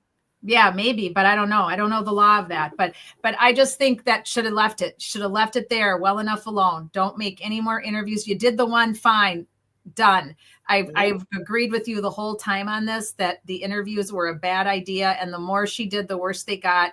And, yeah, I don't know how much they're going to weigh on those or not. We'll find out maybe tomorrow. Maybe Well, I mean, it sounds like they're weighing in pretty heavily, which, I mean, like I said, from one of the first times I heard them, like I didn't watch the Dateline one or the other one. I forget what it was, but I watched a stream that Nurse Kim did because that was in like the early fall. She did a stream where it was playing and she would talk during commercials, and the look on Nurse Kim's face during certain parts of the interviews was like, oh shit, like, uh-oh, these interviews are going to be a problem. So then I went back and watched and was like, what is she talking about? And so like, that's when I started having doubts. I'm like, why the Christ would she say all this?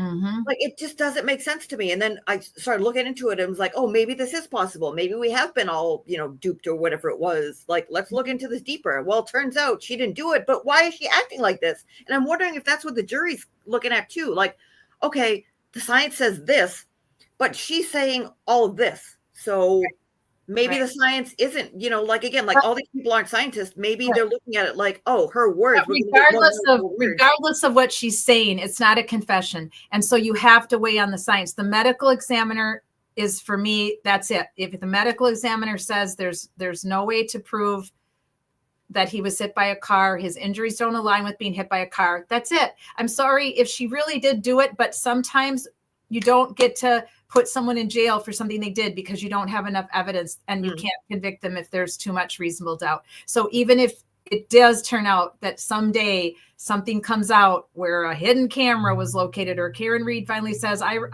went through therapy, I remember it all, I'm sorry, I did clip him, which I don't believe she did. No, but if absolutely not. No. That did happen, then medical science was completely, fooled on this one, but they still don't have enough to convict her of that. There's just not enough evidence for wait. burden. That burden of proof has not been met. Let me clarify this just a little bit. So there's one thing where there's the actual hard science, and then there's how people look at it. Like, you can look at people and say, okay, 2 + 2, like 2 + 3 = 5. And the circumference of a circle is equal to the radius squared times the ratio of the circumference to the diameter, which is pi. That's basically what that comes out to. And you can look and say, these are all the formulas. Now, whether or not somebody believes you and says, okay, but how do I know this, that, and the other thing? Especially in a trial where you look and you say, this is the hard evidence here. Well, how do you know that some shyster lawyers are going to come here with a hired gun? Like, oh, I don't know, some person who paints himself blue and calls himself whatever. Right. Is going to come over here and do smoke and mirrors and go, look at this. Oh, look at this. This is lined up. Oh, see, look, she's guilty. Cause look, I dressed up in clothes and I smeared myself in paint. Here we go. All guilty. So I think the jury's looking at this like, okay, you're going to have defense attorneys who are going to argue no matter what that their client is a saint and innocent. You're going to have the prosecutor say, nope, they're guilty because the law said so and we want them in jail. And you need to kind of square those things. If you look at this in the vacuum and just ask these people and say, hey, did she do this? Was this guy left outside? You're going to look at this and say, absolutely not. This person wasn't left outside. You ask 100 doctors, was this person left outside in the cold for all this time? They're going to say no. Was this person hit by a car? They're going to say no. Right. There's so many parameters. There's so many parameters. There's the injuries, the lack of the impact mark, the lack of hypothermia, the lack of frostbite, the injury to the arm. I mean, there's so much medical that you cannot reconcile with John being hit by a car. That should be enough right there for the reasonable doubt and for the acquittal. It really should. You without even looking at any of the rest of all of the stuff that there is to look at. So, well, Julie, thanks for joining me for Jury Watch today. I appreciate it. Thanks for letting us know what you did over there at Sean's channel today on the back channel.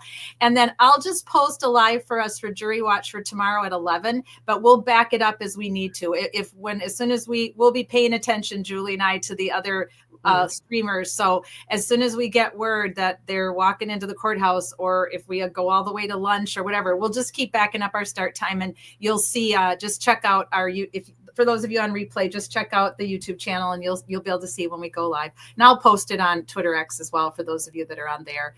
So I hope you guys have a good night. Take some time off. Give your brains a break from thinking about this case and any other cases that you're following. Just take a break, go do something fun, take it chill, and we'll check in. We'll see you tomorrow for more Jury Watch for Karen Reed, the Karen Reed trial. Thanks, everyone. Have a good night. See you tomorrow. Thank you, Julie. Thank night, you, everybody. Bob. Good night. It feels weird to be live streaming this early in the day and to be ending while the sun's still up, but I'm kind of liking it, Julie. I don't know. We may have to alternate doing some more day shows. All right, Go everybody. Panthers. Go Panthers. Yes, farewell. Go Florida Panthers hockey. And thank you to Kaz and to Kathy and to Kat and Julie and anybody else who came and showed up with us today live, and to all of you on replay. Appreciate your support. My life mattered. It's just us. And we will see you tomorrow at some time. Go Panthers. Bye-bye. Go Florida Panthers.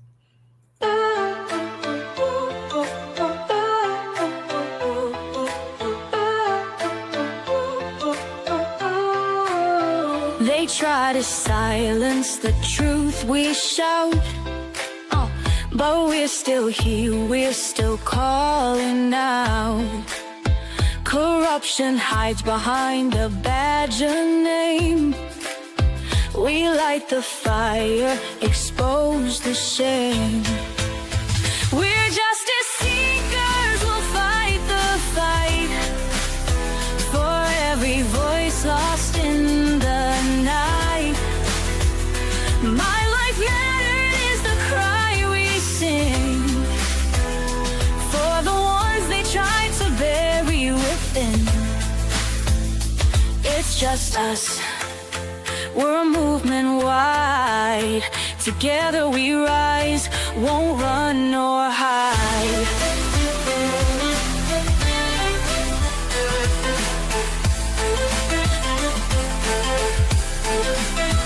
The stories echo, the pain runs deep. For stolen lives we can't just weep. Elected power, but their hearts are cold. We'll bring the truth, let it be told. We're justice seekers, we'll fight the fight for every voice lost in the night. My life mattered is the cry we sing for the ones they tried to bury within. It's just us, we're a movement wide. Together we rise, won't run nor hide.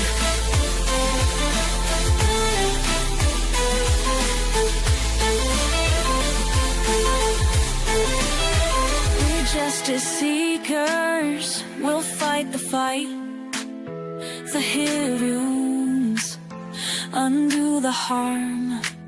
Calling out corruption, we'll stand tall for justice and truth, we'll risk it all. My life